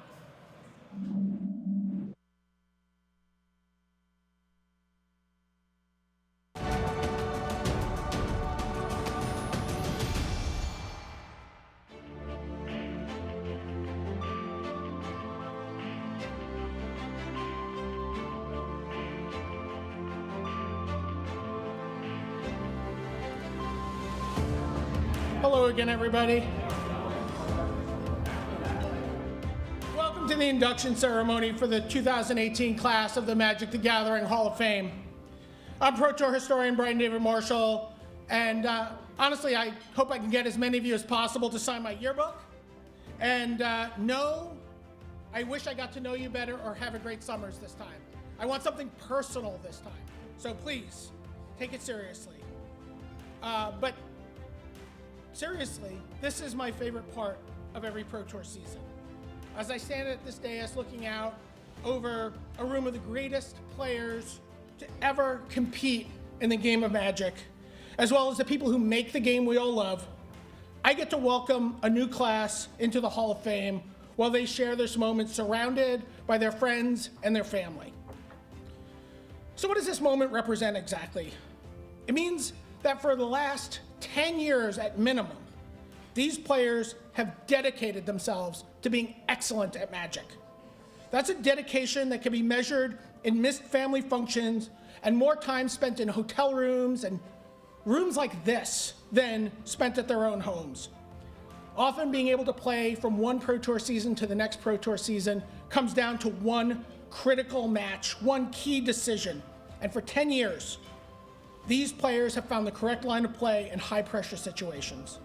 They've racked up the requisite pro points and Sunday finishes to make their way onto the Hall of Fame ballot. But it's more than just those finishes and elite play skill that makes someone worthy of inclusion into this august body and the votes of their peers.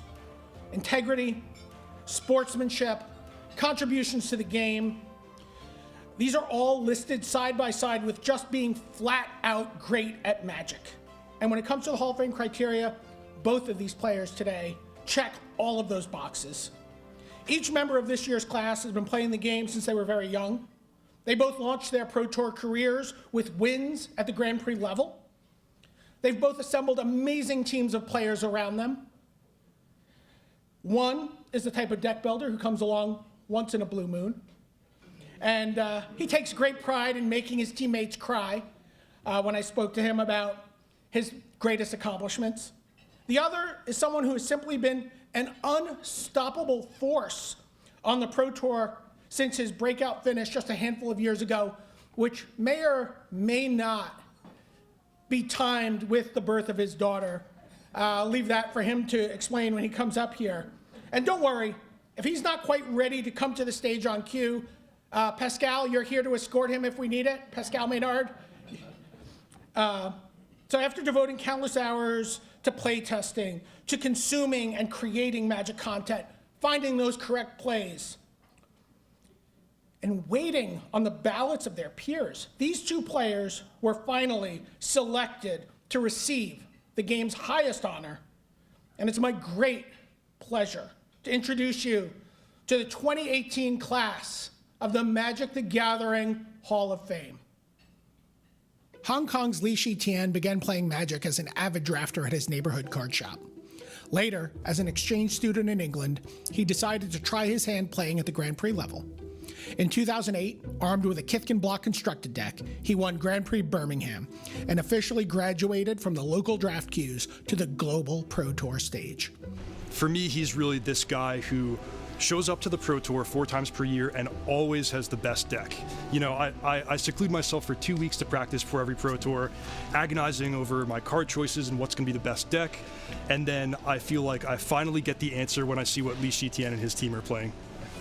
His breakout finish came in 2012 at Pro Tour Return to Ravnica, when he made the top 8 playing his own twist on the Scapeshift deck in Modern, a format that would become his signature, earning him 2 more top 8s, playing different decks each time out. It's just really hard to test for such a wide open format, so no one ever wants to innovate or try anything new.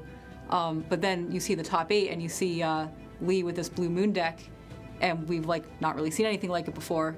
And that's awesome to just be able to just build a deck from the ground up from scratch and just take it to top 8 of a Pro Tour. His most famous deck was a control deck known as Blue Moon that attacked the greedy mana bases of the format with Blood Moon. The fact that he's been able to play such a wide variety of decks, I mean, we're talking about Burn, Blue Moon, and Scapeshift, just 3 totally different decks, and pilot them all to a top 8 is super impressive. His success was by no means restricted to Modern, though, as standard top 8s at Pro Tour Khans of Tarkir and Pro Tour Kaladesh put him in the rarefied air of players with at least 5 Pro Tour top 8 appearances in their career. Jeez, 5 Pro Tour top 8s, it just signals automatic Hall of Fame for me. You know, it's such an achievement just to get 1, but to repeat it 5 times it's just unfathomable. And you know, once you get to that level of play, it's just ridiculous, and I'm just honored to watch them play matches in Magic. Throughout his time on the Pro Tour, Lee has strived to share his success with other players and has formed teams drawn from all corners of the world. But I think the best thing about Li Shitian as a player is the metagame read. If you see all these 5 PT top 8, he always has a deck that's great against the expected metagame, or he breaks out with some crazy combo deck that he came up with. So definitely the metagame read is something that Li Shitian has better than anyone else I know. Those teams have provided the support network for top 8 success for players from America, Italy, Hong Kong, and Spain in recent years, something Lee cites among his proudest achievements in the game. Lee really cares a lot about his friends in the team. You can see that when you're there. Everyone, please welcome to the stage, from Hong Kong, Li Shitian.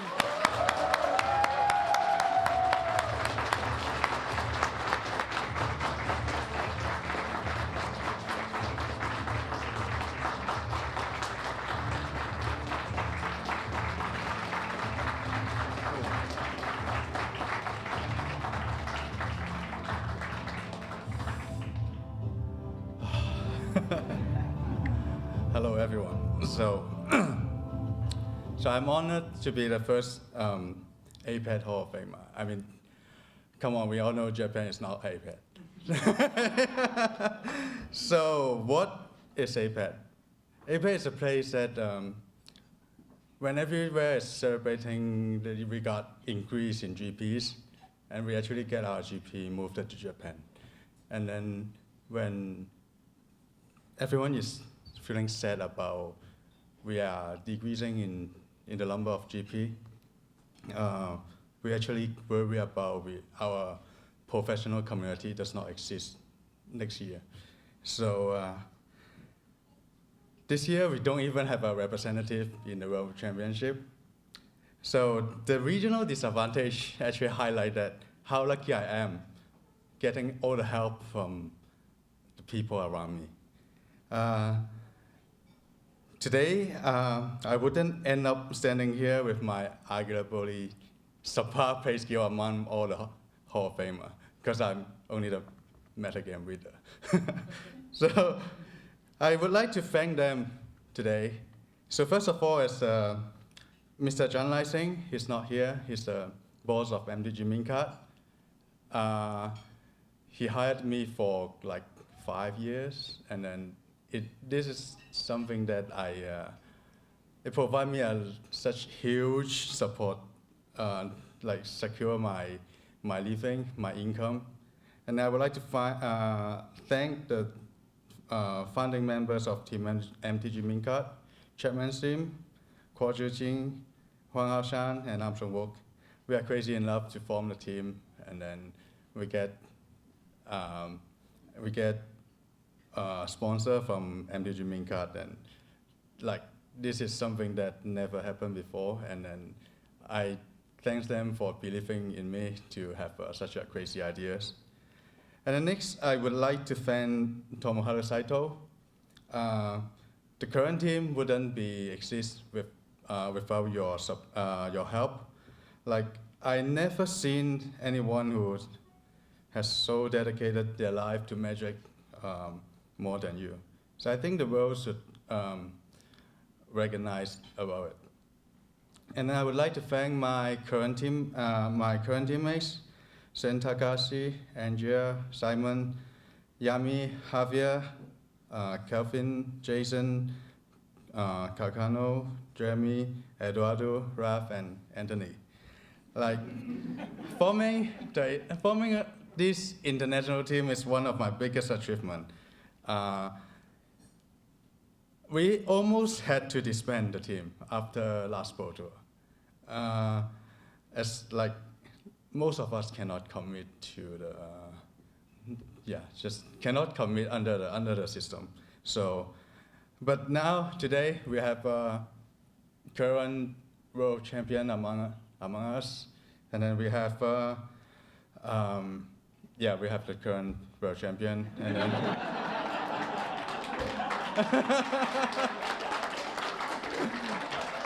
like Andrea once told me that he felt like we are a family, and this is huge for me. So, but last but not least, the people I would like to thank is Jerry Thompson. Like, I didn't know you in person, but what you did in Worlds does inspire me a lot.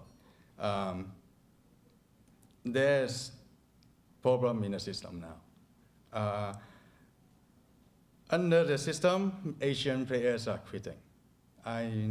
This is not what I can do to prevent it. I help contribute to the pro community, but this is not something I can like turn the tide. But I hope me being the first APAD Hall of Famer does not mean the system is doing enough for us. I hope it means that there are players having potential from the region. It is worth contributing the resources to this region. I hope I will not be the first and the last Hall of Famer from APAD. I wish we have a better system for all the players in the world, and I hope Magic will have a bright future all over the world. Thank you.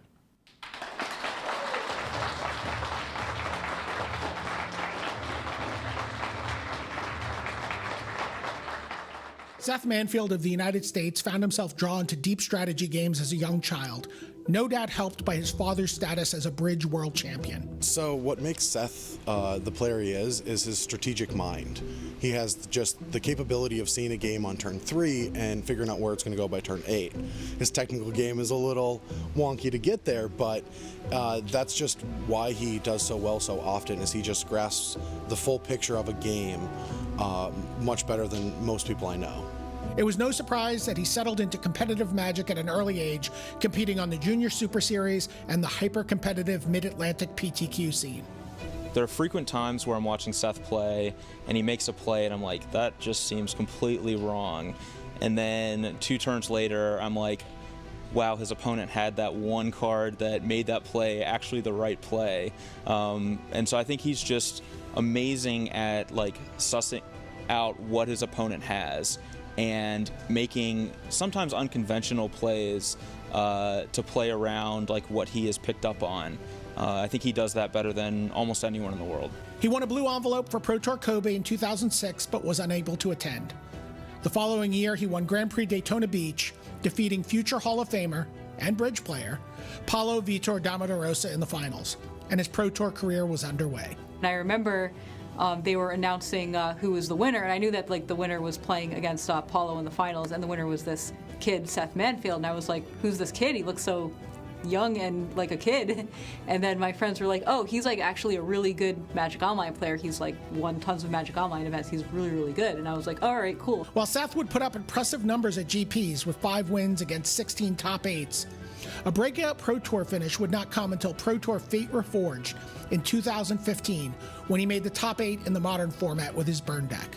And all of a sudden he's just crushing the Pro Tour, and he hasn't stopped. And you know, of course his resume speaks for itself. He's got the top 8s, he's got the World Championship, but for me a really important indicator of whether or not you belong in the Hall of Fame is also just kind of being renowned as one of the best players in the world. And Seth has been one of the best players in the world for the last 4, 5, 6 years. Once he had that finish, there seemed to be no stopping him. I had the great pleasure and honor of competing against Seth Manfield for the Player of the Year title this past year. And for me, that's really what Seth represents, is just a rival in American Magic who demands that all of us who want to be great American players bring out the best in ourselves, because you know at the start of every season that Seth is going to be out there playing every tournament, coming with the best deck, playing his best, and he's not going to give you an inch. So if you want to keep up, you have to bring out the best in yourself. He won the World Championship in a match for the ages over Owen Turtenwald that culminated in an emotional award ceremony. And I remember like this really awesome back and forth game, and then when the game was finally over, Seth just broke down into tears, and it was like, wow, this guy loves this game. Like you can just see it in his face how passionate he is about this game. He has racked up 3 more Pro Tour top 8s, including a win at Pro Tour Ixalan. I remember Game 5 watching it, and I was sitting with my ex-team and his current teammates, and we were like, Seth's draw is really good. Like he's a huge favorite to win this game, and even to the final moments, Seth is so dialed in and focused on the game and doesn't want to mess up because history's on the line, that he doesn't even realize that Pascal is getting out of his chair and congratulating him as his friend and Pro Tour champion. Everybody, please put your hands together and welcome to the stage Pro Tour champion, world champion, Seth Manfield.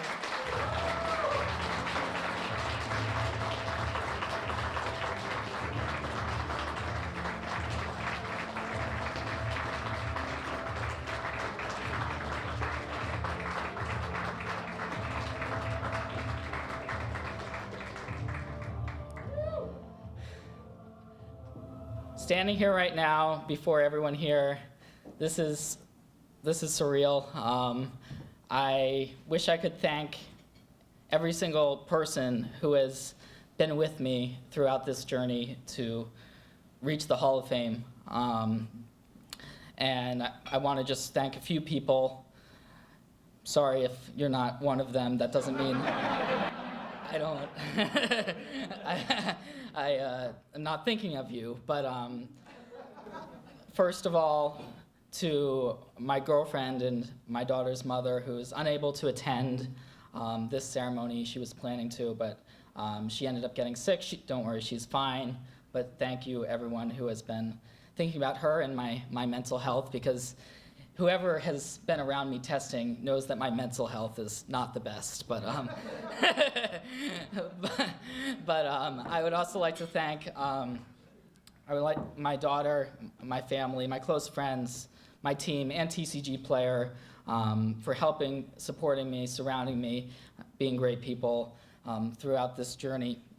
You know, I hear the saying, this is just a game. We hear that all the time. You're playing a game, maybe it's a board game, and you win or you lose, and you're like, it's just a game. It doesn't really matter, right?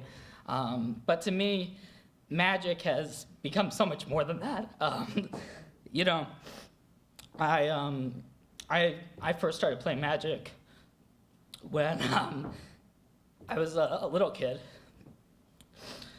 and I was just at school, and I started picking up the cards, playing with friends, and it just stuck with me. You know, sorry if some of these words are hard to get out for me. I know that Magic is something that sometimes a lot of the world doesn't fully understand. The fact that I'm a professional Magic player. You go up to someone on the street and they don't necessarily know what that is, you know? And I'm proud of what I do, you know? I love it. And I want to continue doing what I do, you know, as long as I possibly can. It was a dream of mine when I was a little kid watching the Pro Tour, and I was at F&M, you know, drafting, and wow, these guys are awesome. And I just want to be able to do that, you know, and to be able to find myself realizing I can compete at that level, and I can be great. I can not just attend the Pro Tours. I can win. You know, I can compete with the best that are out there. Was an amazing feeling for me, and something that this is kind of it, right? I mean, this is reaching the Hall of Fame, which has been something that I've been, you know, thinking would never happen for me, or I'd be watching a John Finkel or whoever and be like, I'm not like them. You know, those guys are absurd. They're just amazing. I mean, I'm sitting here making misplays, and you know, these all players. When I played against Owen Turdenwald for the World Championship in 2015, I was like, this guy is just on point. You know, I got really lucky to beat him. You know, so Magic has given me a lot. It has provided for my family, my daughter, and it is something that has stuck with me. You know, I like to keep the fun of the game. I think that as a player, sometimes as a professional player, I do this for a living. I don't want to think about it as work. For me, this is something to have fun. This is something to be with your friends and to just enjoy those moments when you're top deck a card and you're like, yes, you know, I won a match. Or you're playing a unique card and you drew it and you're like, wow, that card is awful. Why did I put that in my deck? You know, but just all the moments, the fun, the camaraderie is why I keep playing. And I really hope that this is just the start of my journey as a professional Magic player, and that, you know, 20 years from now, I'm sitting where you guys are, and I'm watching some brand new inductees, and I'm the old guy who has been playing for forever and who just, you know, has been doing this. And part of me thinks that I'm in a family of competitive players. My dad was a world champion bridge player, and those are my genes, and it's something that I'm always striving to do better. I never want to give an inch in a match or in the Player of the Year playoff that I unfortunately did lose. But you know,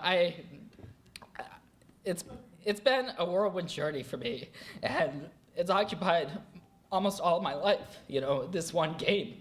So for me, it's a lot more than a game, and it means a lot to everyone who I've watched and cared about throughout my journey to get here. I want to say a big thank you to you guys. So thank you.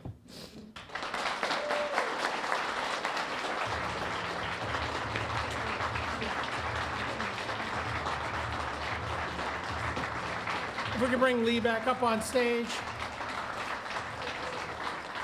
Seth, come back up here.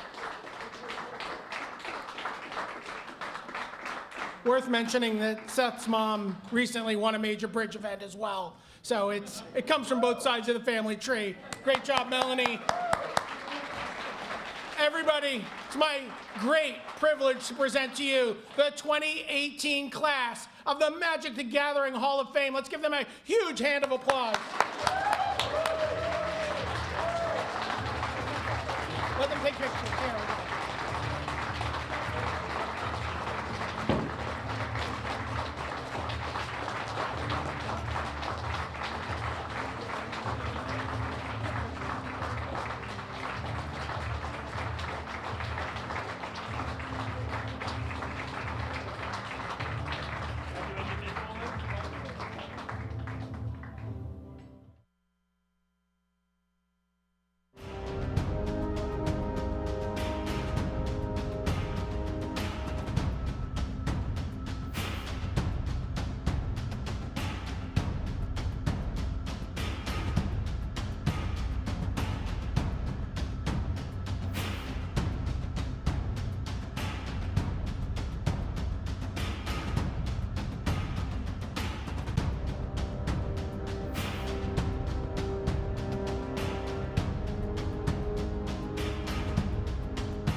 Welcome back to the news desk.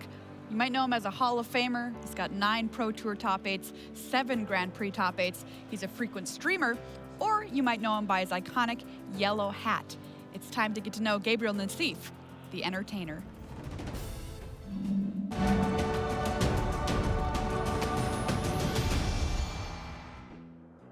We were playing basketball in Los Angeles with Matt Sperling and Dan Burdick, and Dan Burdick kept making those like ridiculous attempts, like those shots. I'm like, why'd you do that, dude? It's like, you do it, and if you make it, people will remember forever, and if you miss it, no one cares, So I was like, oh yeah. My name is Gabriel Nassif. I'm from Paris, France. I've been playing Magic for 20 years or so. I'm in the Hall of Fame, 9 PT top 8s. Past couple years, I've been getting back into Magic more seriously. I was enjoying streaming. We're streaming casually with the rest of the fan team, and it's growing, and I really like it. I really like. I've been streaming full time on Twitch. I used to have a favorite hip hop band, and they would always dress in yellow. My friends just got me a hat and just spray painted it in yellow. And I don't remember why or how, but when I went to my first PT, I was like, oh, I'll just wear the yellow hat. If I lose it, if something happens, I don't think I'll get another yellow hat. It's not even that lucky. It's average luck. With the stream, I feel like I'm giving back and also just sharing and just entertaining people is kind of a good feeling, I guess. I still play a bunch of different decks, so people, not everyone watches my stream too. I actually feel like people didn't really know how to play against the deck I played in Lille this time around. So it's not I consider I'm a streamer first, and PT results and GP results come second. I won Kyoto in 2009, I got into Hall of Fame in 2010, and GP Lille last weekend was my first top 8 in a GP or PT since, in the past 9 years. It's the right of play, and you gotta flip it though. No peeking, I gotta see it. Slam it. Oh my goodness! Gabriel Nassif survived 5 copies of Ignite. Basically, I had to get lucky. Basically, I had a 1 in 10 shot of surviving Ignite Memories. He kept revealing the wrong card, and I kept revealing 1 mana spells and 2 mana spells. Yeah, I just dodged it, and I don't know where it comes from. I guess people say I usually always smiling and stuff. And I was chanting USA, USA, because, we're in the States, where it was in New York, and people were just cheering for me, or cheering for us, I guess just was fun. And I think it's an Australian player who had brought in a horn for some reason, and I went like that, and the guy just blew the horn. So I was like, amazing, it was perfect. I actually get upset when people consider other moments like the Craig Jones Helix, or just upsets me. I'm playing Matteo Orsini Jones Game 5 of the quarterfinals in Kyoto, and I'm in a really bad shape. And I basically playing this 5-color control deck. I have a bunch of mana out, like 14 mana out. I don't know what, I decided to rearrange my mana, prepare my Crawl Ultimate mana, kind of call my shot. It's good, so I was like, all right, if I draw a land and I die, no one will remember, but.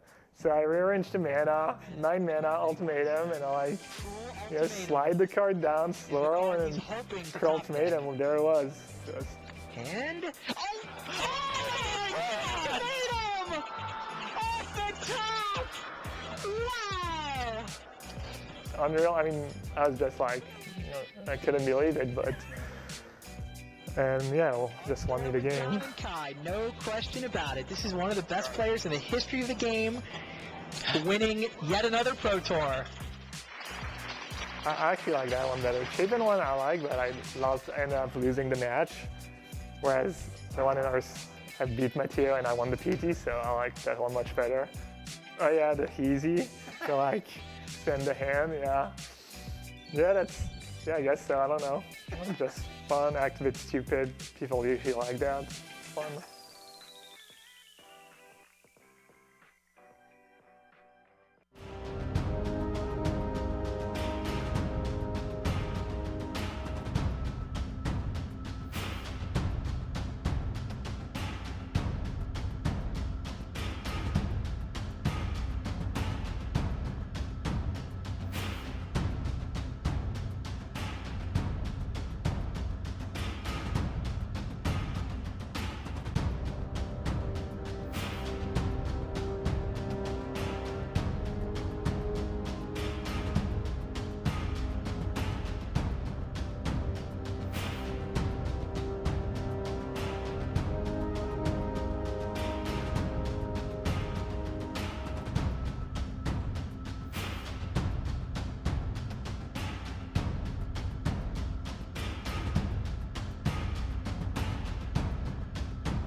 Hi there, welcome back to the news desk. I've been joined by Paul Cheon. Paul, how's your morning of Magic been? It was pretty great. We saw some excellent matches. You know, many of the games went to 5 games, and we saw a lot of back and forth. And a lot of exciting stuff too. Like even if you're playing aggro on aggro, it's not necessarily somebody just shuts the door and that's that. Right. We saw some crazy games just back and forth.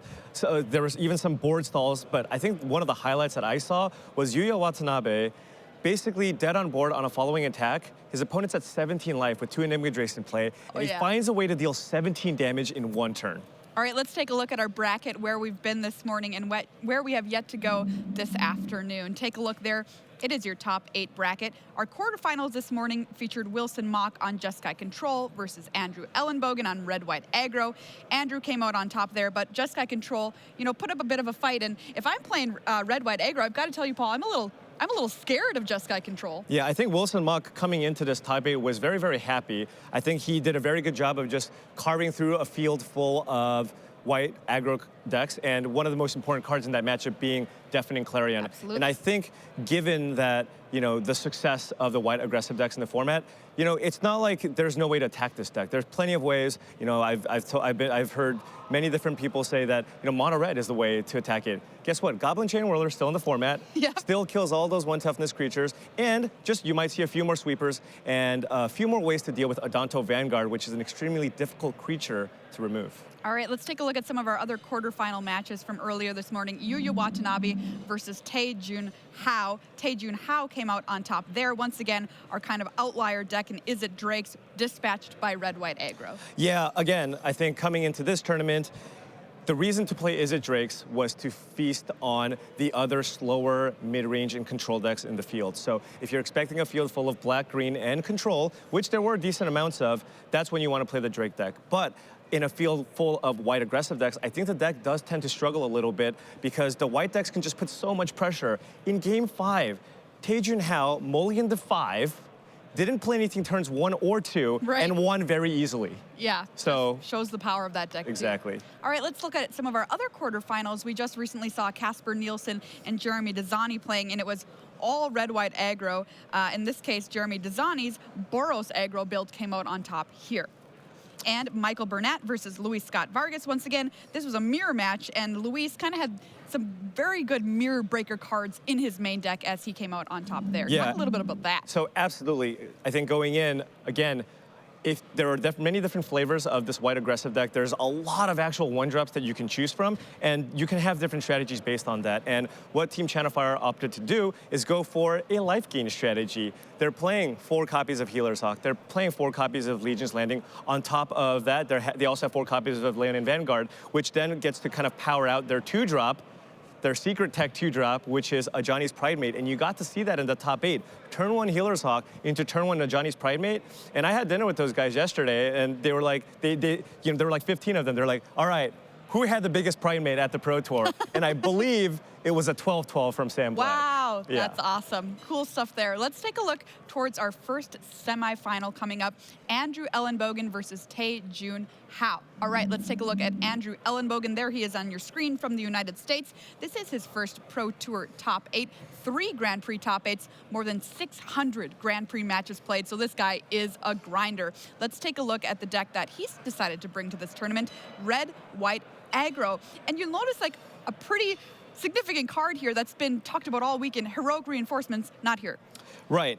I think that's still kind of a controversial card in the sense that people play it with the 8 red sources. Oftentimes, you're not going to be able to cast it on turn 4 just because you just don't have enough sources. But, you know, some players decided that it is, in fact, too powerful not to play. But other teams, such as Team Channel Fireball or even Andrew Ellenbogen's team, they also chose not to play Heroic Reinforcements. Now, one nice thing about playing those red lands, not only do you have options to play red cards in your sideboard, but also people still think you have Heroic Reinforcements in your deck, and that could, you know, give you a little bit of an edge there because people might play a bit more defensively in fear of that card. All right, well, BDM had a chance to talk with Andrew before the semis. I'm here with Andrew Ellenbogen backstage before he's about to play his semifinal matchup against Tae-Jun Hao. Andrew, you've looked over the deck lists, and what are you expecting out of this semifinal matchup? Okay, well, it's the mirror. The mirror, I generally say the two most important things in the mirror are being on the play and drawing better. So being on the play is something that I cannot achieve at this point, as I am the lower seed, so that's bad for me. But yeah, I'll just have to draw better mostly. The most important card, he's playing the Heroic Reinforcements list. Overall, I think that list is slightly worse than the mirror, but not by a lot. 4 Loxodon is a lot better than 3 Loxodon. If he draws reinforcements and 4 lands, it's great, but that's not so easy. I will generally be more likely to be ahead early and have busted Loxodon draws as a result of having more 1-drops, as a result of having less lands. So, I don't know. Overall, I guess I slightly prefer my main deck, but I think he has a better sideboard for the mirror. Specifically, he has Baffling End, which is excellent.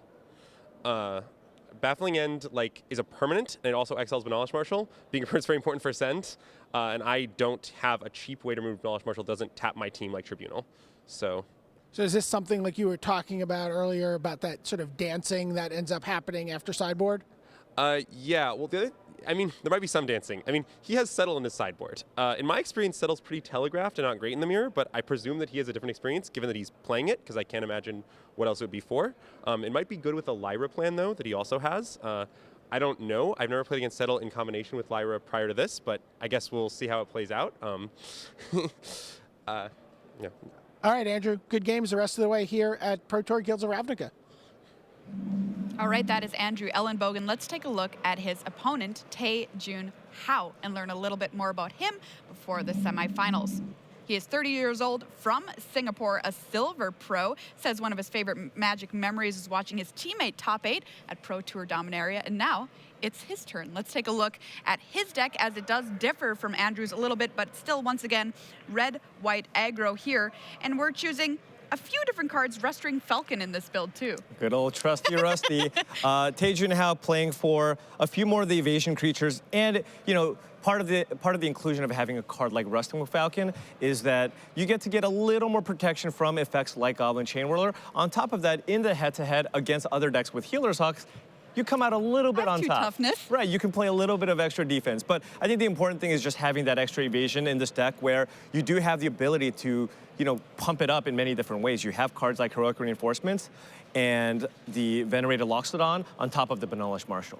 All right, he also spoke to BDM before the big match.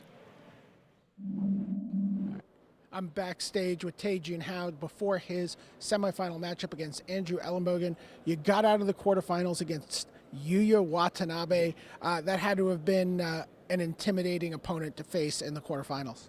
Yeah, I think, I feel the matchup is pretty good for me, but I think against Yuya, maybe it's 50-50 because everybody know how good a player he is, right? Yeah. So I'm pretty happy that, I got there.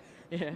Now, that means the quarterfinals mean all the non-white aggro decks are out of the field. So I imagine you've played a number of mirrors. What are you expecting from your semifinal match with Andrew Ellenbogen? I think the mirror is about who has the better draw. You go turn 1 drop, turn 2 1 drops, and you go Loxodon or Marshall. It puts you very far ahead. And then if not, you have to go wide and hopefully you draw the payoff cards. And in the mirror against my semifinal opponent, I think he plays 2 Pride of Conquerors. So that is something that I have to look out for. I can't just beat in and he +2/+2 to all his creatures, and it's gonna be a blowout for me. Yeah, and that's generally the plan. You want to be attacking. That's definitely if not, then yeah, you probably not so far ahead. Yeah.